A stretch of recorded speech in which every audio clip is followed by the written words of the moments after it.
खूब आनंद के साथ में वृंदावन का स्मरण करते हुए आओ हम लोग आज प्रथम दिन की इस पावन वेला में प्रवेश करते हैं और जो भाव आएंगे फिर उनको हम स्मरण करते रहेंगे। बस आप सावधानी से कथा सुनना, विचलित मत होना कथा के बीच में। एक चित्त होकर के श्रीमद् भागवत भागीरथी में अवगाहन करो। आपकी कोई जिज्ञासा हो, कोई प्रश्न हो, कथा से रिलेटेड कोई मन में जिज्ञासा उत्पन्न हो कि महाराज जी इसके बारे में बताओ, या कुछ और आपको पूछना हो, तो आप व्यासपीठ में हमारे आने से पहले प्रश्न लिख करके दे दीजिए। अगर मुझे उत्तर आता होगा तो मैं तुरंत आपको आके उत्तर दूंगा। अगर उत्तर मेरे वश का नहीं होगा तो मैं अपने गुरुदेवों से पूछ के अगले दिन उसका उत्तर दूंगा। लेकिन आप किसी संशय में मत रहिएगा, बस इस बात का ध्यान रखें।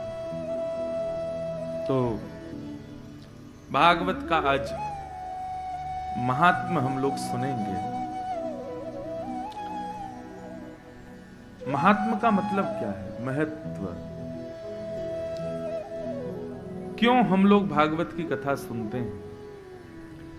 तो सच्चिदानंद रूपाय विश्वोत्पत्त्यादि हेतवे तापत्रय विनाशाय श्री कृष्णाय वयम नमः। ये भागवत के महात्म का प्रथम श्लोक है। तो परसों परम पूजनीय हमारे वृंदावन के अनंत रसिक पूज्य श्री मलुक पीठाधीश्वर महाराज जी, उनसे मिलना हुआ।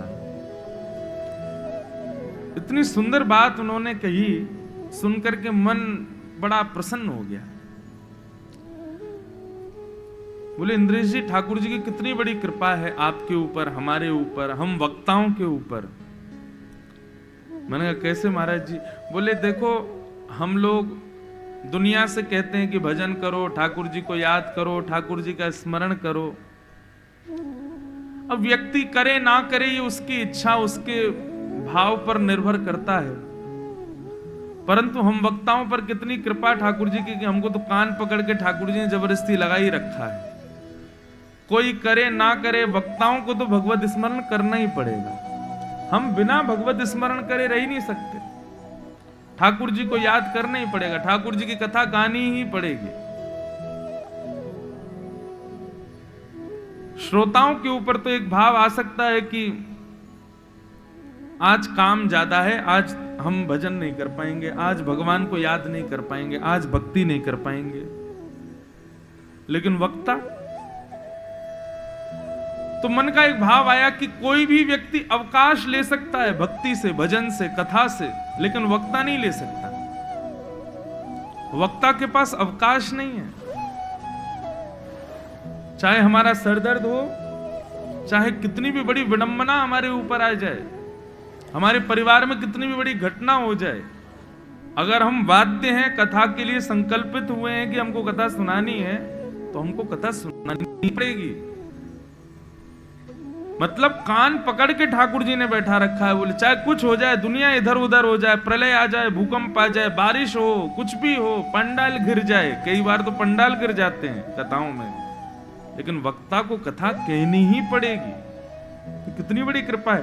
ठाकुर जी जबरदस्ती कह रहे हैं कि नहीं, तुमको तो याद करना ही पड़ेगा। कोई छुट्टी ले ले हमारी भक्ति से, तुम नहीं ले सकते हो। तुमको तो कथा सुनानी ही पड़ेगी, कहनी ही पड़ेगी, बैठना ही पड़ेगा मंच पर। तो महाराज जी ने इतनी सुंदर बात कही। बोले कितनी बड़ी कृपा है हमारे ऊपर। संसार के लोग इच्छा हो तो भजन करेंगे, नहीं हो तो नहीं करेंगे, लेकिन वक्ता को तो करना ही पड़ेगा, उसके पास और कोई ऑप्शन नहीं है।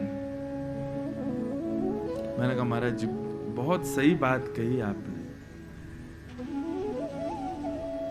एक सप्ताह कोई व्यक्ति 4 घंटे बोल के देखे रोज, एक दिन भी अगर आप बोलेंगे तो आप थकान लगने लगेगी। लेकिन पिछले 1 महीने से अनवरत एक दिन भी छुट्टी नहीं, कथा चल रही है। तो भाव ऐसा था कि मैं परसों जब महाराज जी के पास गया तो महाराज जी से यही बोल रहा था, महाराज जी मैं बड़ा थक गया हूं, कथा कह करके भाग भाग करके इधर से उधर, और ये तो अधिक मास है, उससे पहले से ही कथाएं चल रही हैं। महाराज जी ने जब ये बात कही तो मन बड़ा शांत हो गया कि देखो ठाकुर जी ने जबरदस्ती कान पकड़ के तुमको बैठा रखा है। चल नहीं, मेरा नाम तो तुमको गाना ही पड़ेगा, कथा तो तुमको कहनी ही पड़ेगी, तुम्हारा मन हो नहीं हो तुमको हमको याद करना ही पड़ेगा। कैसा प्रेम महाराज जी, बिल्कुल ठीक। तो ये भगवान की बड़ी कृपा है। तो मतलब लाल जी, हमारे ठाकुर जी किसी के भक्ति भाव से रीच के उससे भजन स्वीकार करते हैं, पर वक्ताओं पर कितनी कृपा, जबरदस्ती उनको बैठाते हैं। बोले नहीं, तुमको तो मेरा नाम गाना ही पड़ेगा, तुम्हारा मन हो चाहे नहीं हो, तुमको तो मुझे याद करना ही पड़ेगा। बड़ी कृपा ठाकुर जी की। तो बंधुओं, ये भागवत का प्रथम श्लोक है महात्मा का। सच्चिदानंद रूपाय विश्वोत्पत्त्यादि हेतवे तापत्रय विनाशाय श्री कृष्णाय वयम नुमः। मैं अपनी कथाओं में कहा करता हूं कि ये भगवान का आइडेंटिफिकेशन है। जैसे हमारा आधार कार्ड होता है, पासपोर्ट होता है, बायोडाटा होता है, विवाह के लिए भेज देते हैं कभी, ऐसे ही ठाकुर जी का संपूर्ण परिचय एक ही श्लोक में। सच्चिदानंद रूपाय, भगवान सच्चिदानंद रूप है, सतरूप, चैतन्य रूप और आनंद रूप। ठाकुर जी सत्य हैं। संसार में हर वस्तु पहले सत्य लगेगी, लेकिन समय आने पर वो असत्य जैसी लगने लगती है। जैसे कि कुछ भी ले लीजिए, ये घर मुझे बहुत अच्छा लगता है, ये घर मुझे लगता है कि इससे मुझे जो सुख मिलेगा वो किसी से नहीं मिल सकता। उस घर में आप रहना प्रारंभ कर दीजिए, 1 दिन 2 दिन 3 दिन 4 दिन 10 दिन बहुत अच्छा लगेगा। 11वें दिन से आपका जो उसके प्रति जो आपको सत्य का भाव लगता था वो धीरे धीरे कम होने लग जाएगा। और 6-7 महीने एक घर में रहने के बाद में फिर आप ऊब जाओगे, उससे आपका मन भरने लग जाएगा। परंतु ठाकुर जी के दर्शन से आपका मन कभी ऊब नहीं सकता। ठाकुर जी के तीर्थों से, धामों से, स्थानों पर जाने से आपका मन कभी नहीं ऊबेगा। क्यों? क्योंकि वो परम सत्य है, वो सत्य स्वरूप है। सत्य, संसार की हर वस्तु असत्य है, पर ठाकुर जी परम सत्य हैं। दूसरी बात, ठाकुर जी सत्य क्यों हैं? आप किसी से भी झूठ बोल सकते हो। बच्चों से झूठ बोल लोगे, पत्नी से झूठ बोल दोगे, पति से झूठ बोल लोगे, अपने गुरुजनों से झूठ बोल लोगे, अपने प्रेमी मित्रों से झूठ बोल लोगे, लेकिन ठाकुर जी का स्वरूप ऐसा है कि उनसे झूठ बोला नहीं जा सकता।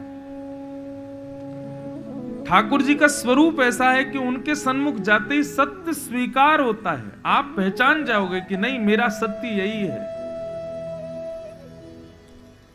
कोई कितना भी असत्य संभाषण कर ले, लेकिन ठाकुर जी के सामने नहीं कर सकता। मैं अपनी कथाओं में कहा करता हूं, व्यक्ति को केवल 2 ही लोग जानते हैं, या तो भगवान उसको जानते हैं या वो खुद अपने आप को जानता है। तीसरा उसको कोई नहीं जानता। कई लोग आते हैं, आते कहते हैं महाराज जी हमारी शादी को हो गए 35 साल, हमारी शादी को हो गए 50 साल, हमारी शादी को हो गए 55 साल। बुजुर्ग भी आते हैं, कितने भी वर्ष हो गए हों आपको साथ रहते हुए, फिर भी आप नहीं जानते अपने पार्टनर को। कितनी सारी बातें ऐसी हैं जिनको छुपा करके अपने अंदर रख करके व्यक्ति मर जाता है, पर ठाकुर जी सब जानते हैं। कई लोगों को आपने देखा भी होगा, मंदिर में जाएंगे तो कान पकड़ेंगे। ठाकुर जी क्या कान क्यों पकड़ते हैं? अब उसके अपने रीजन हो सकते हैं, लेकिन मुझे जो समझ आता है वो ये है, व्यक्ति ठाकुर जी के आगे जाके कान इसलिए पकड़ता है, नाथ मैंने बहुत अपराध किए हैं जीवन में, बहुत झूठ बोला है, सबसे छुपाया है अपने स्वरूप को, पर आप सब जानते हो, इसलिए नाथ सॉरी, मुझे माफ कर देना, मैंने बहुत गलतियां की। क्षमा उसी से मांगी जाती है जिसको सब सत्य पता हो, उससे नहीं मांगते जिससे हमने छुपाया हो। ठाकुर जी को सब पता है सत्य। आप संसार से छुपा लोगे कि आप कैसे हो, पर ठाकुर जी से नहीं छुपा सकते। कई बार कई लोग बड़े दुखी होते हैं अपने जीवन में, लेकिन सबको ऐसा दिखाते हैं कि हम बड़े प्रसन्न हैं, हम बड़े खुश हैं, हमारी लाइफ बिल्कुल फिक्स चल रही है। लेकिन ऐसे व्यक्ति को कभी अकेले भगवान के मंदिर में छोड़ दो, रो जाएगा, ठाकुर जी को देखते ही विलखने लग जाएगा। क्यों? क्योंकि वो जानता है कि ये सब जानते हैं कि मैं कैसा हूं। भले ही मेरे अपने मुझे ना समझ रहे हो, लेकिन ये मुझे समझते हैं, इनको सब पता है कि मेरे साथ क्या हो रहा है। तो भगवान का पहला स्वरूप क्या है? सत्य। क्या है? जोर से बोलो। जोर से बोलोगे तो दो फायदे, सुनो तो, दो फायदे हैं जोर से बोलोगे तो। पहली बात तो जो बोलोगे वो याद रहेगा, दूसरी बात अगल बगल वाले जिनको झोंके आ गए हैं वो उठ जाएंगे, क्योंकि एसी चल रहा है और मोस्टली लोग कुर्सी और सोफों पे बैठे हैं। और आज पहला दिन है कथा का, शोभा यात्रा करके आए होंगे, बढ़िया पूड़ी कचौड़ी सब्जी खा के आए होंगे, तो स्वाभाविक है कि निद्रा का आना स्वाभाविक हो सकता है। वैसे हमारी एक बात मानेंगे, जितने ज्यादा से ज्यादा लोग जो सक्षम है नीचे बैठने में, वो प्रयास करना कि नीचे ही बैठो। जो असक्षम है, जिनको बैठने में थोड़ी दिक्कत है, पैरों में दिक्कत है। अच्छा, एक बात ये और है कि कथा के नाम पे सबको दिक्कत आ जाती है कि नहीं महाराज जी दिक्कत तो है, कमर में हमको स्लिप डिस्क हो गया है, पैरों में जे हो गया है। लेकिन बिल्कुल ईमानदारी से जिसको दिक्कत नहीं हो वो ऊपर बैठना ही नहीं। देखो, भागवत फल आदि कुछ नहीं देती है, भागवत श्री कृष्ण को प्रदान करती है, और श्री कृष्ण को प्राप्त करना है, थोड़ा तप तो करो। एक आसन पर बैठना भी तप है। भगवान गीता में अर्जुन से कहते हैं सबसे बड़ी तप क्या है संसार में? सबसे बड़ा तप है बहुत देर तक शांत रह के किसी और को सुनना। ये सबसे बड़ा तप है, क्योंकि संसार का हर व्यक्ति केवल अपनी सुनाना चाहता है, सुनने किसी की नहीं चाहता। लेकिन आप 4 घंटे यदि बैठ करके सुन रहे हो तो ये एक तपस्या ही है। लेकिन उसमें भी यदि सुख आसन में बैठो, नीचे बैठो, तो ज्यादा आनंद है। तो आज तो नहीं, अब तो ऊपर ही बैठो जहां बैठ गए हो। लेकिन कल जो लोग नीचे बैठ सको वो नीचे ही बैठना। कुर्सी पे वही बैठे जिनको नीचे बैठने में दिक्कत, चलने में दिक्कत, उठने में दिक्कत। ठीक है? तो भगवान का पहला रूप क्या है? सत्य। ठाकुर जी सत्य। सत्य का एक स्वभाव और होता है बंधुओं, कितना भी छुपा लो आप सत्य को, लेकिन एक ना एक दिन वो प्रकट हो जाता है। सत्य का ये स्वभाव है, सत्य छुपा नहीं रह सकता। सत्य का इस स्वरूप है, इसलिए भगवान का प्रथम स्वरूप है सत्य। भगवान सत्य हैं। दूसरा, ठाकुर जी का स्वरूप है चैतन्य। चैतन्य का अभिप्राय क्या है? जो जड़ नहीं है, परम चैतन्य है।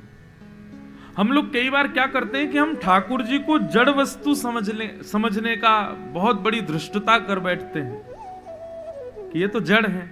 कई परिवारों में मैं जाता हूं तो वहां ठाकुर जी का जब मैं श्रृंगार देखता हूं तो गर्मियों का महीना चल रहा है आजकल, बहुत गर्मी, चिपचिपाहट बहुत रहती है। ऐसे में हमको यदि कोई भारी अचकन पहना दे, कोई जड़ाऊदार कपड़े पहना दे, तो हम पहन नहीं सकते। हम तुरंत उतारने का प्रयास करेंगे, अरे भैया यार इतनी गर्मी कैसे पहने इसको। लेकिन कई लोग ठाकुर जी को भयंकर जड़ाऊ वाले कपड़े पहना देते हैं, अंदर पूरा उनको चुभ रहा होगा ऐसा भाव आता। तो मैं कह देता हूं, मैंने कहा भैया आपने इतने जड़ाऊ कपड़े क्यों पहना है, अभी गर्मी का समय है, हल्के वस्त्र पहनाओ। अरे तो ठाकुर जी हैं, इनको क्या चुभता होगा, इनको क्या लगता होगा, इनको थोड़ी कोई कष्ट होता होगा। इस प्रकार का भाव यदि आप ठाकुर जी के प्रति रख रहे हो तो इसका मतलब यह है कि आप उनको चैतन्य नहीं जड़ समझते। ठाकुर जी साक्षात चैतन्य है, उनको एक एक चीज अनुभव होती है। ये भाव जब तक आपके हृदय में नहीं आएगा तब तक वो पाषाण ही है, तब तक वो मूर्ति ही है। आप जैसे ये भाव रखोगे तो चैतन्य है, चैतन्यता के भाव से जब उनकी सेवा करोगे तब ठाकुर जी प्रसन्न होंगे। नाथ द्वार कितने लोग गए? नाथ द्वारा हाथ ऊपर करो। 10, 15, 20 लोग, 50 लोग गए हैं। जो लोग नहीं गए एक बार जरूर जाना। तो श्रीनाथ जी का मंदिर है नाथ द्वार में। श्रीनाथ जी के दर्शन करने के बाद आप जैसे ही निकलोगे बाहर तो बगल में ही नवनीत प्रिया जी का मंदिर है। मंदिर के अंदर ही नवनीत प्रिया जी विराजते।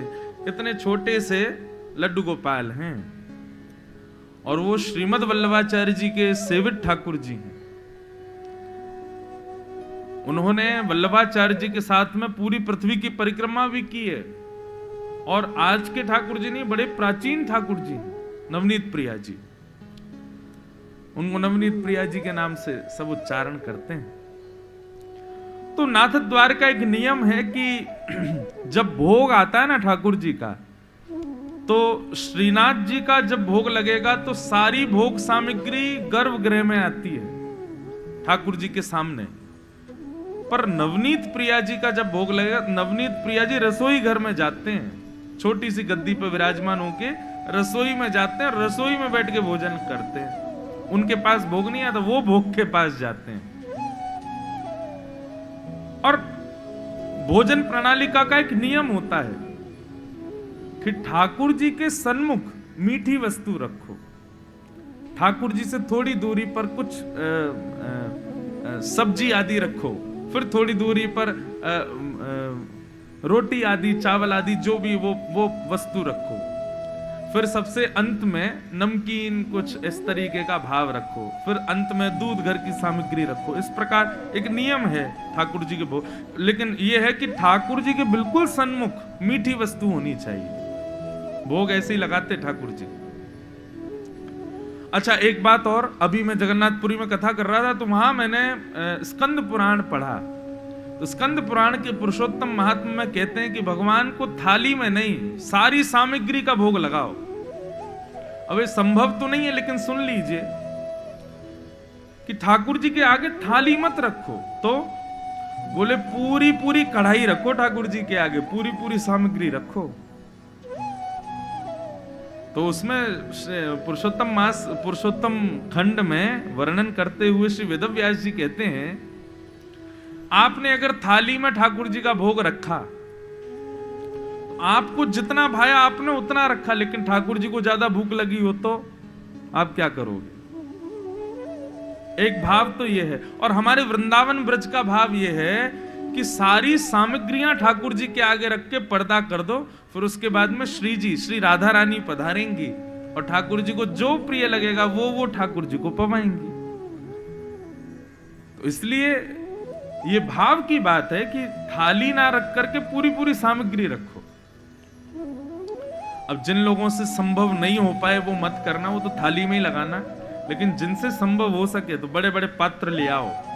दाल बनाई, पात्र में डाली, कढ़ी बनाई, पात्र में डाली, कुछ मिष्ठान बनाया, पात्र में डाला। पूरी पूरे पात्र ठाकुर जी के आगे रखो और एक तरफ खाली कटोरी, थाली, चम्मच और गिलास रख दो।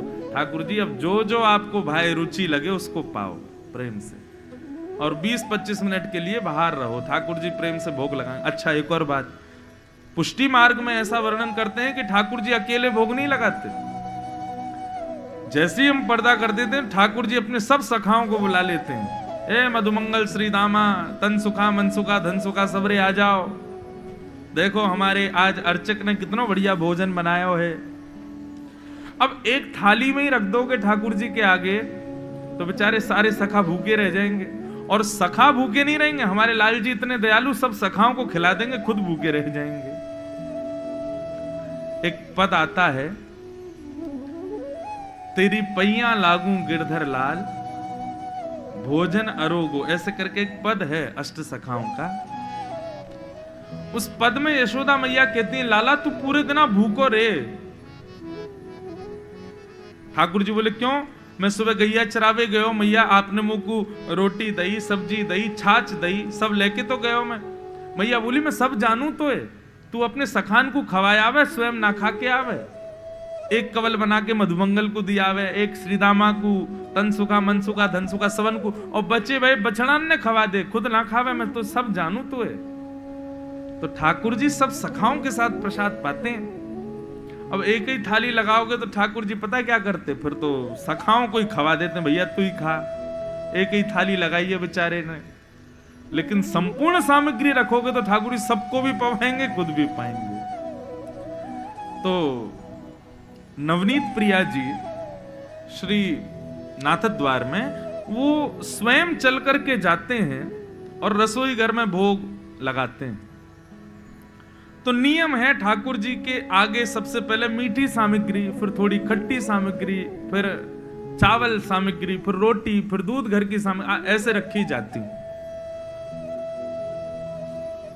अब मुखिया जी नवनीत प्रिया जी को विराजमान करके भोग सजा करके वहां से जैसे ही गए, थोड़ी देर बाद जब भोग उठाने के लिए जैसे ही आए तो देखा नवनीत प्रिया जी अपनी गद्दी पे है ही नहीं।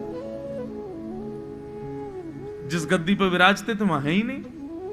अब तो महाराज सब हल्ला मच गया, सारे पुजारी दौड़े दौड़े आए, सब सेवायत आए, बोले कहां गए ठाकुर जी, कहां गए? खूब ढूंढा, ठाकुर जी नहीं मिले। तो सबने फिर अंतिम निर्णय लिया, भैया ये जितने पतली पतली सामग्रियां सबको छानो, कहीं इनमें तो नहीं गिर गए। और जब सबको छाना महाराज, तब देखा कि एक कढ़ी की सामग्री रखी थी, उसमें ठाकुर जी पौड़े हुए थे, उसके भीतर थे।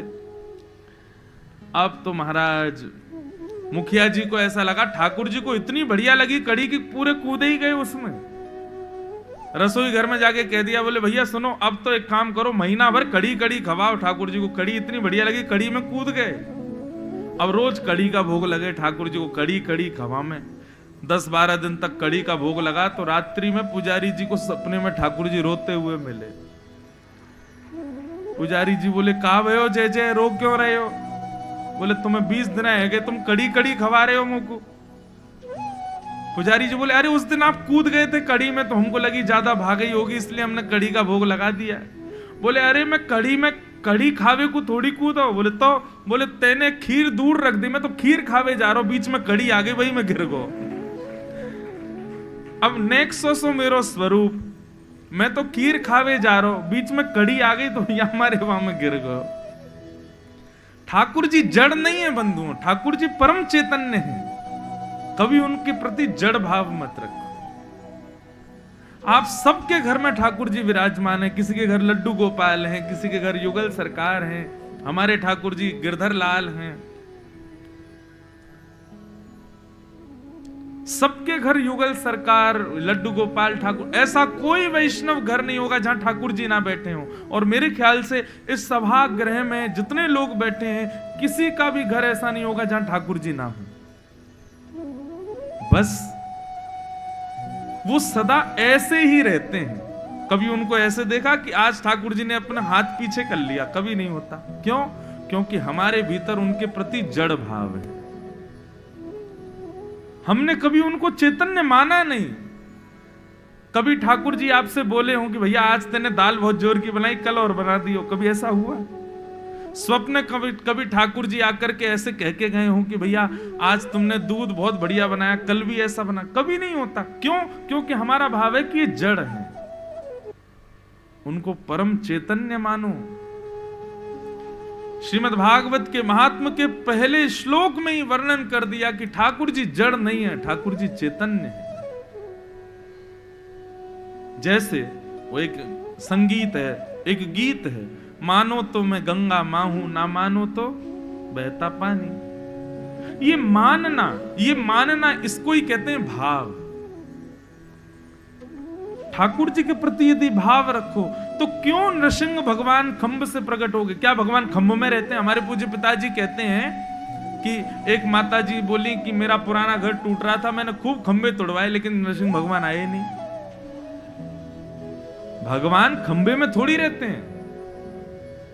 प्रहलाद का विश्वास खंभे में से भगवान को प्रकट करता है। विश्वास रहता है। ठाकुर जी तो सब जगह रहते हैं, विश्वास तो हो हमारे भीतर, भाव तो हो हमारे भीतर। विश्वास और भाव की नींव पर भक्ति टिकती है। मैं कितना तिलक लगाता हूं, कैसी पोशाक धराता हूं, इस पर भक्ति नहीं टिकती। आपका भाव कैसा है? भक्ति हो तो कर्मा जैसी, सांवरियों घर आवे गो। भक्ति हो तो कर्मा जैसी, सांवरियों घर आवे गो। भक्ति भाव से पूर्ण होके हर्ष हर्ष गुण गावे लो। साचो प्रेम प्रभु से हो तो मूरत बोले काठ की। जीमो मारो साम घनी जमावे बेटी। हमारे ठाकुर जी कितनी बार बोल गए बताना जरा? हमारे घर के ठाकुर जी कभी बोले? यहां पर मेरी दृष्टि जा रही है तो अधिकतर लोग सब 50 पार करे हुए ज्यादा लोग बैठे हैं। 50 वर्ष हो गए महाराज, हाफ सेंचुरी मार ली आप लोगों ने। बोले ठाकुर जी? क्यों नहीं बोले? क्योंकि चैतन्य भाव नहीं रखा।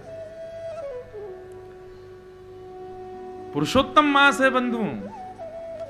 इस मास को अवसर जान करके 7 ही दिन हैं, इन्हीं 7 ही दिनों में अपने ठाकुर जी की ऐसी भक्ति करो, ऐसी सेवा करो कि ये कथा विश्राम हो। उससे पूर्व प्रत्यक्ष या फिर अप्रत्यक्ष या फिर आपके स्वप्न में आपके ठाकुर जी कुछ तो बोले।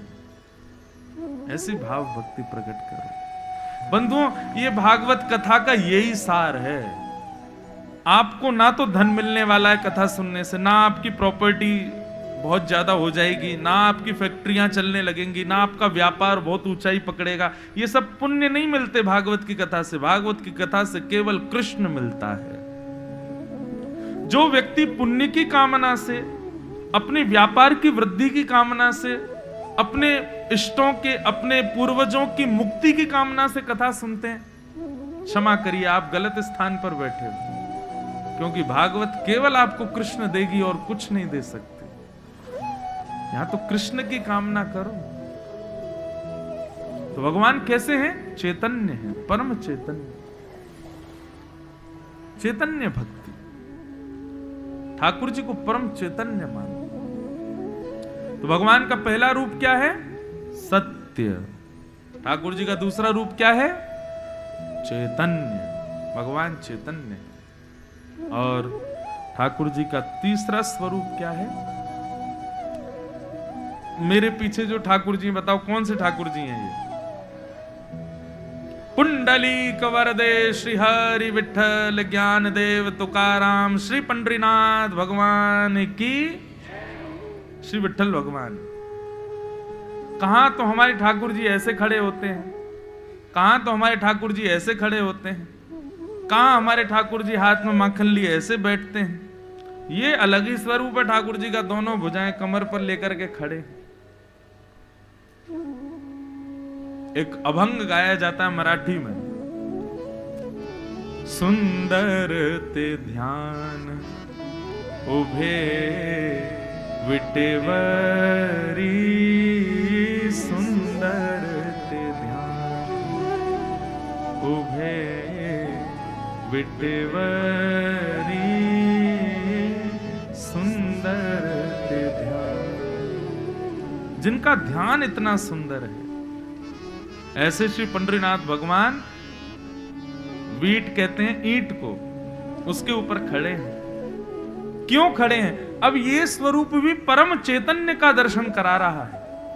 ठाकुर जी ऐसे क्यों खड़े हैं? इसका मूल रूप तो यही है कि पुंडलीक जो कि अपने माता पिता की सेवा में इतना व्यस्त है कि भगवान उसके द्वार पर पहुंच गए।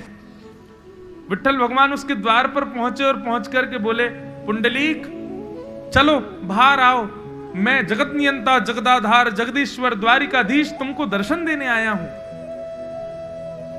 पुंडलीक अपने माता पिता के चरण दबारा बोला, मैंने तो नहीं बुलाया, फिर क्यों आए आप? भगवान बोले, वाह, कहां हम जोगियों के बड़े बड़े तपस्वियों के अनंत इच्छा रखने पर भी उनको दर्शन देने नहीं जाते। हम तेरी भक्ति से प्रसन्न होके आ गए और तू दर्शन करने नहीं आ रहा। पुंडलीक बोला, मैंने बुलाया हो तो मैं आऊं ना बाहर, मैंने आपको बुलाया ही नहीं, क्यों चले आए? इतने में ही लक्ष्मी मैया भी आ गई। रुक्मणी जी बोली, अरे पुंडलीक, एक बार आके देख तो ले, भगवान तेरे द्वार पे आए हैं। पुंडलीक बोला, तो अभी इनसे कहो ये खरी निष्ठा की मैं उससे प्रसन्न हो गया। बंधुओं, इस बात को आप नोट कीजिए। अच्छा, एक बात और, हाँ, एक डायरी और पेन लेके और बैठो कथा में, कोई बात बढ़िया लगे नोट डाउन किया करो, अच्छा लगेगा आपको, बाद में पढ़ोगे तो आपको कुछ ना कुछ प्राप्त होगा। ठाकुर जी को निष्ठा बहुत प्रिय है, और वो निष्ठा चाहे किसी में भी हो, लेकिन सद वस्तु की निष्ठा, कई लोगों की निष्ठा सिगरेट पीने में होती तो उससे ठाकुर जी प्रसन्न नहीं होंगे। कई लोगों की निष्ठा चाय पीने में होती, मदिरा पीने में होती, कहीं उससे। आप कह रहे हो महाराज जी निष्ठा ठाकुर जी को प्रिय है। निष्ठा मतलब सदनिष्ठा। कई लोगों की माता पिता की सेवा में बड़ी निष्ठा होती, चाहे दुनिया उलट पुलट हो जाए, मेरे माता पिता के विपरीत मैं नहीं करूंगा, ये निष्ठा ठाकुर जी को प्रिय है। कई लोगों को अपने गुरु में बड़ी निष्ठा, गुरु जी कह दें उसके आगे फिर सब फेल है, मेरे गुरु जी की निष्ठा सर्वश्रेष्ठ। कई लोगों को अपने इष्ट में बड़ी निष्ठा, कई लोगों को अपने पितरों में बड़ी निष्ठा। ये जो सद निष्ठाएं होती है ना लोगों को, ये ठाकुर जी को बड़ी प्रिय है। मैंने कितने भक्तों के चरित्र पढ़े जिन्होंने ठाकुर जी को देखा तक नहीं, ठाकुर जी का नाम तक नहीं गाया, लेकिन ठाकुर जी फिर भी गए। क्यों? उसकी निष्ठा पे प्रसन्न होके। पुंडलीक अपने माता पिता की इतनी सेवा करता है कि उसकी उस निष्ठा पर प्रसन्न हो गए भगवान। वो भगवान की सेवा नहीं करता, वो भगवान का भजन भी नहीं करता, वो जानता भी नहीं भगवान कैसे हैं। रुक्मणी जी बोली, अरे तेरे द्वार पर साक्षात भगवान खड़े, अब तो आजा पुंडलीक। बोले, मैंने तो नहीं बुलाया, ये आ गए हैं तो इनसे कहो अभी थोड़ी देर इंतजार करें, जब मेरी सेवा पूरी हो जाएगी तब मैं आऊंगा दर्शन करने। रुक्मणी जी बोली, चलो मेरे साथ। भगवान से बोली, चलो। कहां कहां चले जाते हैं पता नहीं। भगवान बोले, रुक्मणी जी आप जाओ, हम तो नहीं जाएंगे। अरे वो आपको पूछ भी नहीं रहा है और आप चले आए उसके यहां पे। ठाकुर जी बोले, नहीं, उसकी इसी निष्ठा पे तो मुझे प्रसन्नता हुई कि वो अपने माता पिता की कितनी सेवा, कि उनके आगे भगवान को भी छोड़ रहा है, भगवान को भी त्याग रहा है। इसी निष्ठा पे तो मैं रीझ गया। रुक्मणी जी नाराज हो गई, चली गई, भगवान वहीं खड़े रहे। अब बहुत देर खड़े खड़े भगवान को देखा तो पुंडलीक को लगा कि खड़े हैं, कोई कुर्सी आसन कुछ तो देना चाहिए, अब उठ के जाऊंगा तो सेवा टूट जाएगी। तभी पुंडलीक ने वहां रखा एक ईंट था, उस ईंट को ही खिसका दिया और ठाकुर जी उसी ईंट पर खड़े हो गए। और इस प्रकार इसलिए खड़े मानो प्रतीक्षा कर रहे हैं कि जब पुंडलीक की सेवा पूरी हो जाएगी तब उसको दर्शन दूंगा। ये चैतन्य भगवान है, ये चैतन्य है। प्रतीक्षात्मक रूप से भगवान पंडरीनाथ खड़े हैं ईंट के ऊपर। ये परम चैतन्य है। दूसरा भाव संत जन ऐसा बताते हैं, आपके महाराष्ट्र के संत बताते हैं कि भगवान पुंडलीक ऐसे इसलिए खड़े हैं, भगवान पंडरीनाथ श्री विठ्ठल भगवान इसलिए ऐसे खड़े हैं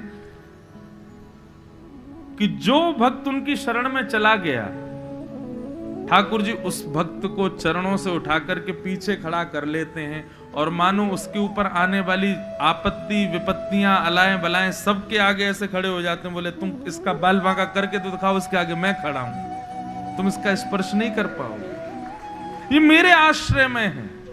तो मानो श्री पंडरीनाथ भगवान इसलिए ऐसे खड़े हैं, मानो सबको, सारे हमारे ऊपर आने वाली आपत्तियां विपत्तियां अलाएं बलाएं सबको दिखा रहे हो कि तुम आगे तो दिखाओ, ये मेरे शरणागत है, इस पर आने से पहले तुमको मेरा सामना करना पड़ेगा। इसलिए भगवान ऐसे खड़े। ये चैतन्य रूप है भगवान का।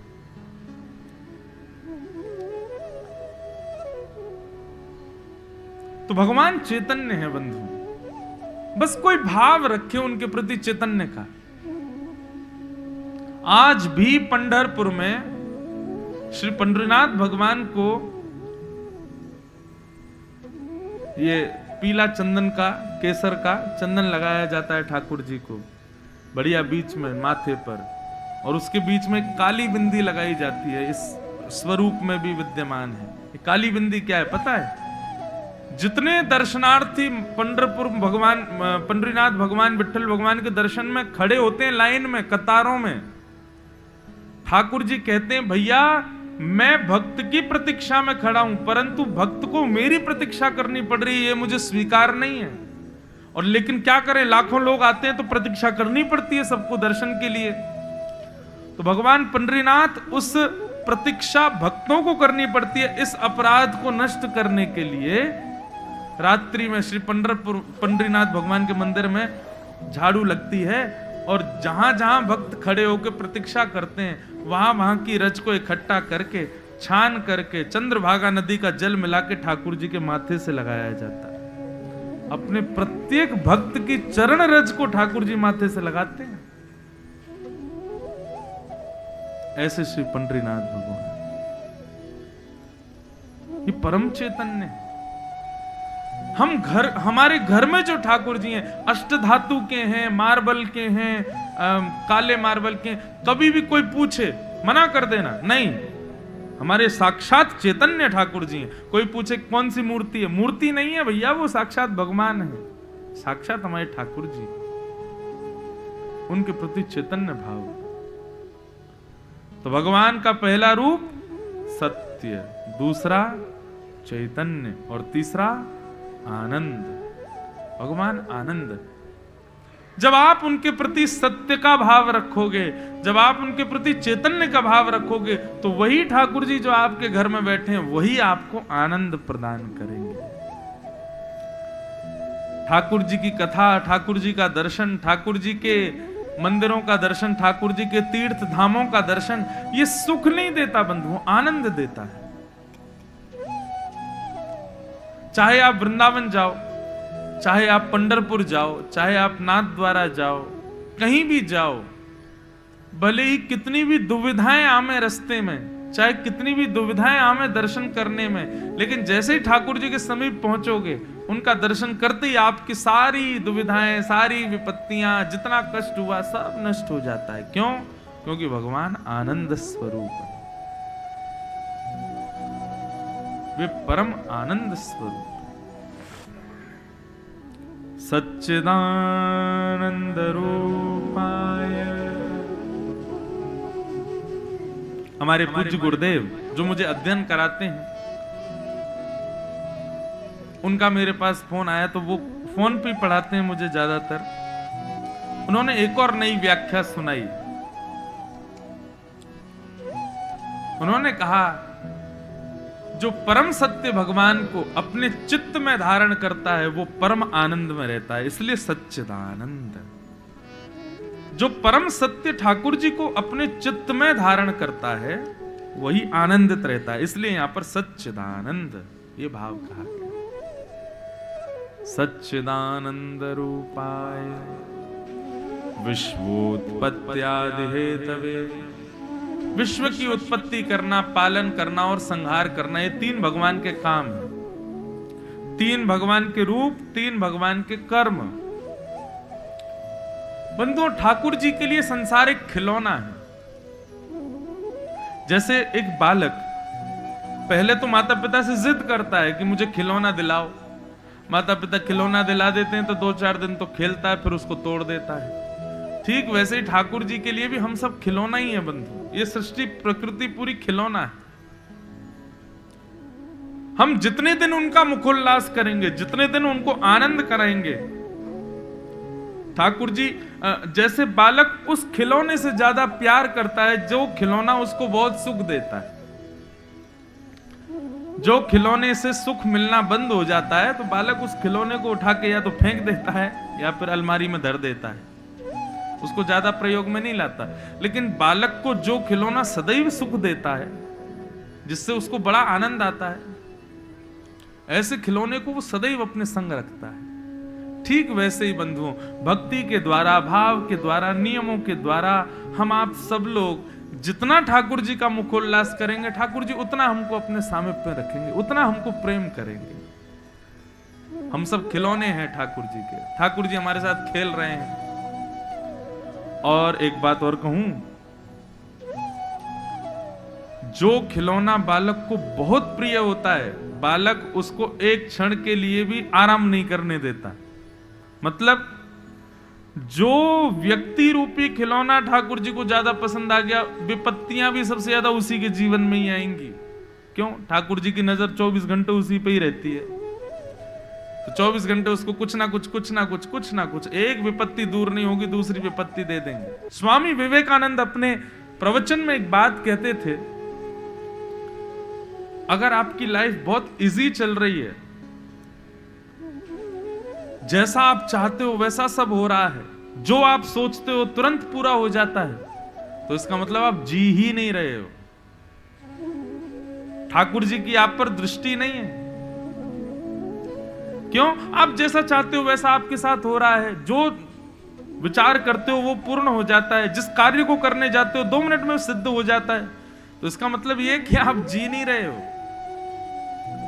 कौन जी रहा है? जैसा सोचे वैसा होवे ना, जिस कार्य को करे उसमें विघ्न आ जाए, जैसी विचारधारा रखे उसके विपरीत हो। मतलब प्रतिकूलताएं जीवन में जिसके हैं, समझो वो जी ही नहीं रहा, उसके जीवन में जरूर कोई कमी है, ठाकुर जी की दृष्टि नहीं है, इसीलिए उसके सब अनुकूल होता जा रहा है। लेकिन किसी के जीवन में बार बार प्रतिकूलताएं आ रही हैं, तो इसका मतलब ये समझना चाहिए ठाकुर जी की उस पर दृष्टि है।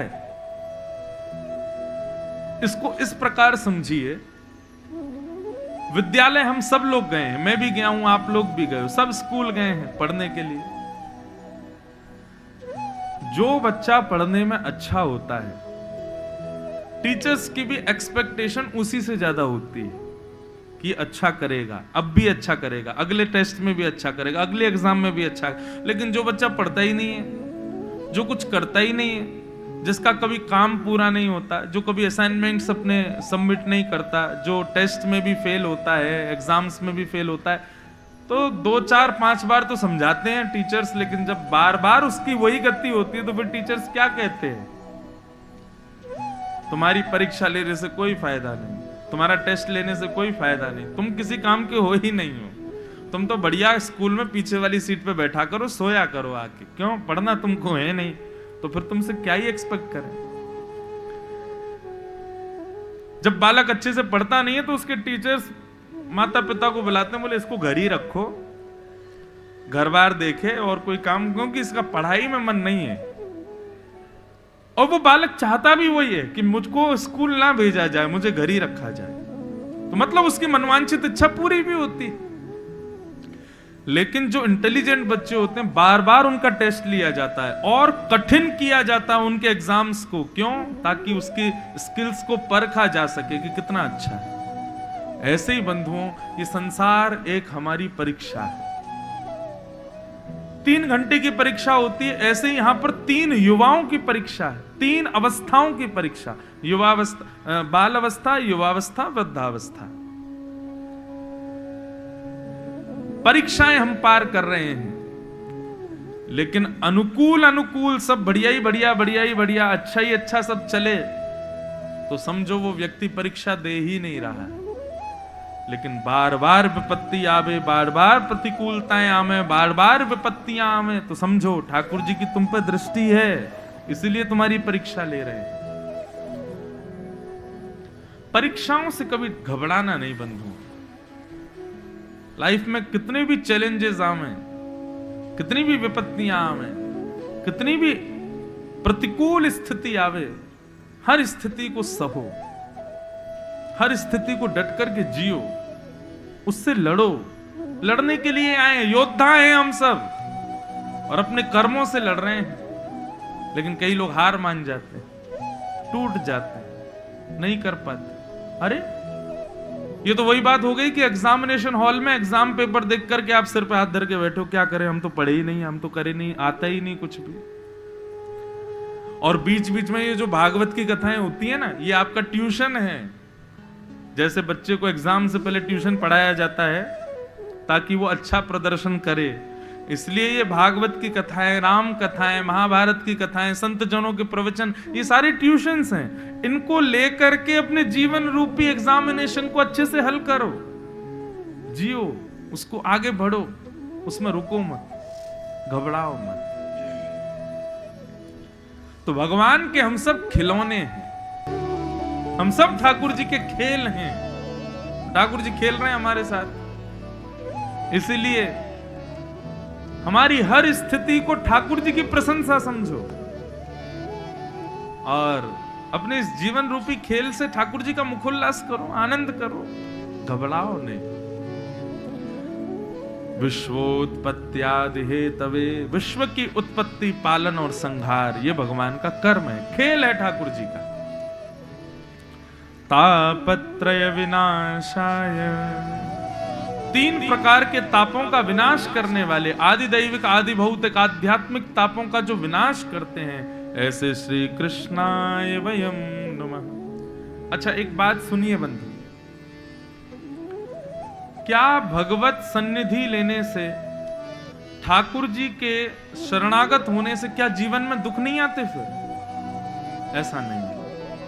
और ऐसा कभी विचार भी मत कीजिएगा कि हम पंडरीनाथ भगवान को प्रणाम करें, हम हर फ्राइडे को गणपति सिद्धि विनायक पे दूर्वा चढ़ाने जावें, हर सोमवार के दिन शंकर जी पर बिल्वपत्र चढ़ावें, हर नवरात्रि में अन्न जल त्याग करके व्रत करें तो इससे देवी देवता सब खुश हो जाएंगे, हमारे जीवन में विपत्तियां नहीं आएंगे। ऐसा कुछ नहीं। विपत्तियां जीवन में आएंगी। आप स्वयं भगवान के चरित्रों को पढ़ लीजिए। जब स्वयं भगवान भी इस पृथ्वी पर आते हैं तो उनके जीवन में भी विपरीत स्थितियां आती हैं, तो हम मानव कैसे बच सकते हैं उनसे? तो फिर आप पूछेंगे तो महाराज जी फिर भगवान के पास जाएं क्यों, जब उसके बाद भी हमारे जीवन से विपत्तियां नहीं जाने वाली? तो ठाकुर जी के पास जाने से, ठाकुर जी की भक्ति करने से, भगवत नाम गुणानुवाद करने से विपत्तियां टलती नहीं है। विपत्तियां तो आती हैं, लेकिन उन विपत्तियों से लड़ने का, जूझने का बल आपको प्राप्त होता है। उनका सामना करने का बल ठाकुर जी प्रदान करते हैं। विपत्ति दूर नहीं होती, और ना ही कभी ऐसी अभिलाषा रखना कि विपत्ति दूर हो। विपत्तियों से बचो मत, लड़ो, डटो। आप सोचें कि ये व्यास जी हैं, कथा करते रहते हैं, बस कथा ही इनका काम है, इनके जीवन में कोई विपत्ति नहीं होगी। इनके पिताजी महाराज कथा करते हैं, उनके जीवन में कोई विपत्ति नहीं होगी, इनका परिवार बड़ा सुखी होगा, हाँ बहुत आनंद में है। पर ऐसा नहीं है कि विपत्ति आती नहीं, आती है, लेकिन हाँ ठाकुर जी की कृपा से बल इतना मिल जाता है कि उस विपत्ति से लड़ लेते हैं, उस विपत्ति से जूझ लेते हैं। तो इसलिए भैया भगवत नाम, भगवान भक्ति, भगवत कथा, इन सब का आश्रय लेने से, फ्राइडे को गणपति पर दूर्वा चढ़ाने से, सोमवार के दिन शंकर जी पर बिल्वपत्र चढ़ाने से विपत्तियां टल जाएंगी, ऐसा कभी नहीं होगा। विपत्तियां तो आएंगी, लेकिन हाँ उनसे लड़ना कैसे है, उनसे जूझना कैसे है, ये आपको समझ आ जाएगा। इसलिए भैया कभी भी विपत्ति दूर हो जाएगी ऐसा विचार मत करो, विपत्ति तो आएगी। क्यों? क्योंकि वो हमारे कर्म फल हैं। हमने जो पूर्व में किया उससे कभी नहीं बच सकते, वो आएगा। हाँ इतना हो सकता है कि भक्ति के प्रभाव से जो पहाड़ गिरने वाला था वो कंकड़ बन जाएगा, लेकिन गिरेगा तो सही, रुकेगा नहीं, आएगा, निश्चित आएगा। इसलिए भैया हर स्थिति में प्रसन्न रहो, ठाकुर जी की खूब भक्ति करो, भगवान के चरणों में सदा आश्रित रहो। हमारे पूज्य पिताजी महाराज गाते हैं, जपात सिद्धिर जपात सिद्धिर जपात सिद्धिर न संशय। हर स्थिति में भगवत स्मरण करो, ठाकुर जी को याद करो, ठाकुर जी का स्मरण करो, बस यही बात। तो भागवत के महात्म्य के प्रथम श्लोक में भगवान के 3 रूप, 3 कर्म और 3 गुण बताए गए। ठाकुर जी किसी भी प्रकार से संतप्त व्यक्ति के ताप दूर नहीं करते, बस ताप से लड़ने की शक्ति प्रदान करते हैं। अब महात्मा में आगे प्रसंग आता है कि 88,000 सौनकादि ऋषि नैमिषारण्य क्षेत्र में मानव कल्याण के लिए यज्ञ कर रहे थे और उस यज्ञ में सफलता नहीं मिल रही थी। तब उन्होंने सूत जी महाराज से प्रश्न किया कि भगवान, इस कलयुग में श्रेष्ठ से श्रेष्ठ भगवत प्राप्ति का कोई साधन हमको बताइए। बहुत सावधानी से सुनिएगा। श्रेयसाम यद भवेत् श्रेय पावनानां च पावनम् कृष्ण प्राप्ति कर्म सस्व साधनम तत्वदाधुना। श्रेष्ठ से श्रेष्ठ, पवित्र से पवित्र कलयुग में भगवत प्राप्ति का साधन क्या है? बंधुओं, एक प्रश्न करें आपसे, हमारे जीवन का उद्देश्य क्या है? बताओ, हम लोग क्यों जी रहे हैं? कभी पूछा आपने अपने आप से या किसी और से पूछा क्यों? हाफ सेंचुरी हो गई, अभी भी नहीं पूछा। हम तो अभी 2 दिन पहले 27 साल के हुए हैं, हम तो रोज पूछते हैं। हमारे जीवन का लक्ष्य क्या है, उद्देश्य क्या है? हम बताएं। सामान्य व्यक्ति से यदि आप पूछो कि उसके जीवन की ख्वाहिशें क्या है, उसके जीवन का उद्देश्य क्या है, लक्ष्य क्या है, तो वो क्या बताएगा? सबसे पहला, बहुत धन कमाना है। दूसरा, घर बनाना है मुंबई में। तो मुंबई में कहां बनाओगे भाई? मरीन ड्राइव पे बनाएंगे, सबसे महंगा वहीं बनता है। बहुत धन कमाना है, घर बनाना है, पर उसके बाद हाँ सबसे इंपॉर्टेंट ब्याह करना है। जब तक रुपया और घर नहीं होगा तो ब्याह तो होएगा ही नहीं। ब्याह करना है, फिर गाड़ी खरीदनी है, बड़ी बड़ी गाड़ियां लानी है, बच्चों को अच्छे स्कूल में पढ़ाना है, फिर बच्चों का ब्याह करना है, फिर बच्चों को भी अपने समान संपन्न बनाना, फिर बच्चों के भी बच्चे होंगे। अरे इसी में ही निकल जाएगा पूरा जीवन। आप जो जो चीजें मानव से पूछ रहे हैं, ये सारी ख्वाहिशें जो मानव अपनी बताता है कि मुझे ऐसा बनना है, मुझे वैसा बनना है, ये सब रावण के पास भी था। मैं अपनी कथाओं में कहा करता हूं इस बात को। धन रावण के पास था, संपन्न रावण भी था, घर उस जैसा किसी का नहीं था, पत्नी उस जैसी किसी की नहीं थी। हनुमान जी महाराज जब सीता जी की खोज करने के लिए गए, तो जब लंका में ढूंढ रहे थे, सीता जी को देखा था नहीं, तो स्वभाव और रूप से ही अनुमान लगाते थे कि कहीं ये सीता जी तो नहीं। तो अभी तक लंका में कोई भी उनको ऐसा नहीं मिला जो सीता जी जैसा हो। लेकिन जब मंदोदरी को उन्होंने देखा, एक क्षण के लिए हनुमान जी रुक गए। क्यों? रूप की सौम्यता और सुंदरता से एक बार उनको लगा कि कहीं ये सीता जी तो नहीं। बस एक क्षण, और एक क्षण के बाद तुरंत उनका मन समझ गया कि नहीं, ये सीता जी नहीं। लेकिन एक क्षण के लिए भी हनुमान जी रुके, तो इसका मतलब है कि मंदोदरी सामान्य नहीं थी। तो रावण का घर भी अच्छा, रावण का ऐश्वर्य भी अच्छा, रावण की पत्नी भी अच्छी, रावण का शरीर सामान्य नहीं था भैया। उसके 10 मुख थे कि नहीं थे ये मुझे नहीं पता, पर हां उसको दशानन इसलिए कहते थे, जितनी एक मानव में बुद्धि होती है ऐसे 10 मानवों की बुद्धि अकेले रावण में थी। और एक जगह तो ऐसा भी बताते हैं कि दशानन, 10 मुख और एक बुद्धि, एक मुख की बुद्धि में इतनी बुद्धि जितनी 10 लोगों में होती है। सोचो कितना बुद्धिमान था। बुद्धिमान, विद्वान, रूपवान, स्वरूपवान, नगर भी सुंदर, घर भी सुंदर, पत्नी भी सुंदर, बच्चे भी एक से एक विद्वान, भाई भी पराक्रमी, सब कुछ था रावण के पास। जो आज की डेट में एक सामान्य मानव अपने जीवन में चाहता है, वो सब रावण के पास था। जो लोग कहते हैं हमें बहुत धनवान बनना है, घर गाड़ी बनानी है, ब्याह करना, आदि आदि, ये सब आइडल तो उनका रावण ही हुआ। क्यों? रावण के पास सब कुछ था। लेकिन रावण का सर्वनाश केवल एक वजह से हुआ कि उसके पास राम जी नहीं थे, उसके जीवन में भक्ति नहीं थी। ऐश्वर्य था, धन था, सब कुछ था, पराक्रम था, बल था, लेकिन राम नहीं थे। शरीरम स्वरूपम तथा वा कलत्वम रथश्चारुरुचिरम धनम मेरुतुल्यम पर मनश्नेन लग्नम कृष्ण चरणारविंदम ततः किम ततः किम ततः किम ततः किम। आपके पास शरीर बहुत अच्छा है, आपके शरीर की आकृति को, आपके शरीर के फिगर को देख के सब कहते हैं भाई बहुत मेंटेन करके रखा है।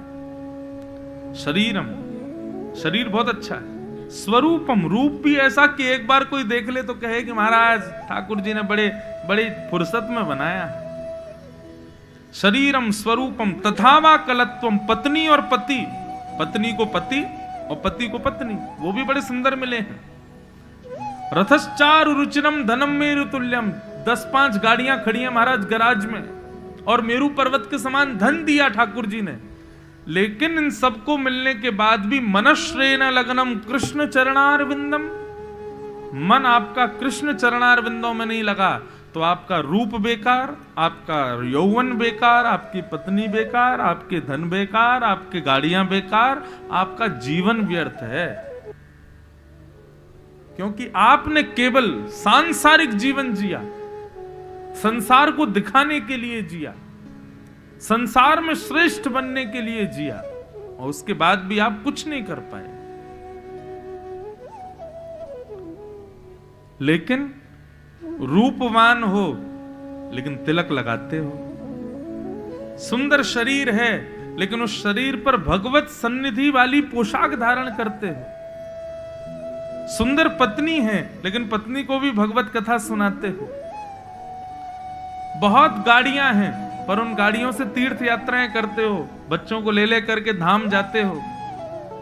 मेरु पर्वत के समान धन है लेकिन खूब वैष्णवों में, खूब संतों में, खूब ब्राह्मणों में उसका वितरण करके आनंद करते हो, बढ़िया बढ़िया कार्यक्रम आयोजन कराते हो, तब आपका सब कुछ श्रेष्ठ माना जाएगा। नहीं तो हमें और रावण में कोई अंतर नहीं है। इसलिए पूछिए खुद से,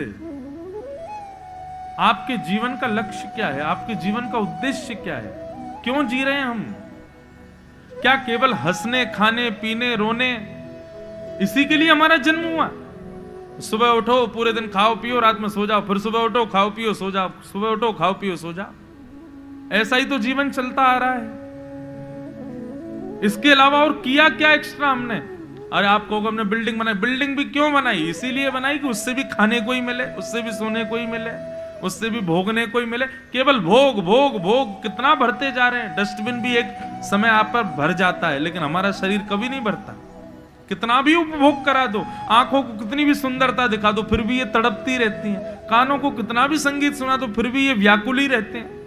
जीव को कितना भी बड़ा पाव खिला दो, फिर भी इनकी तृप्ति कभी होती नहीं।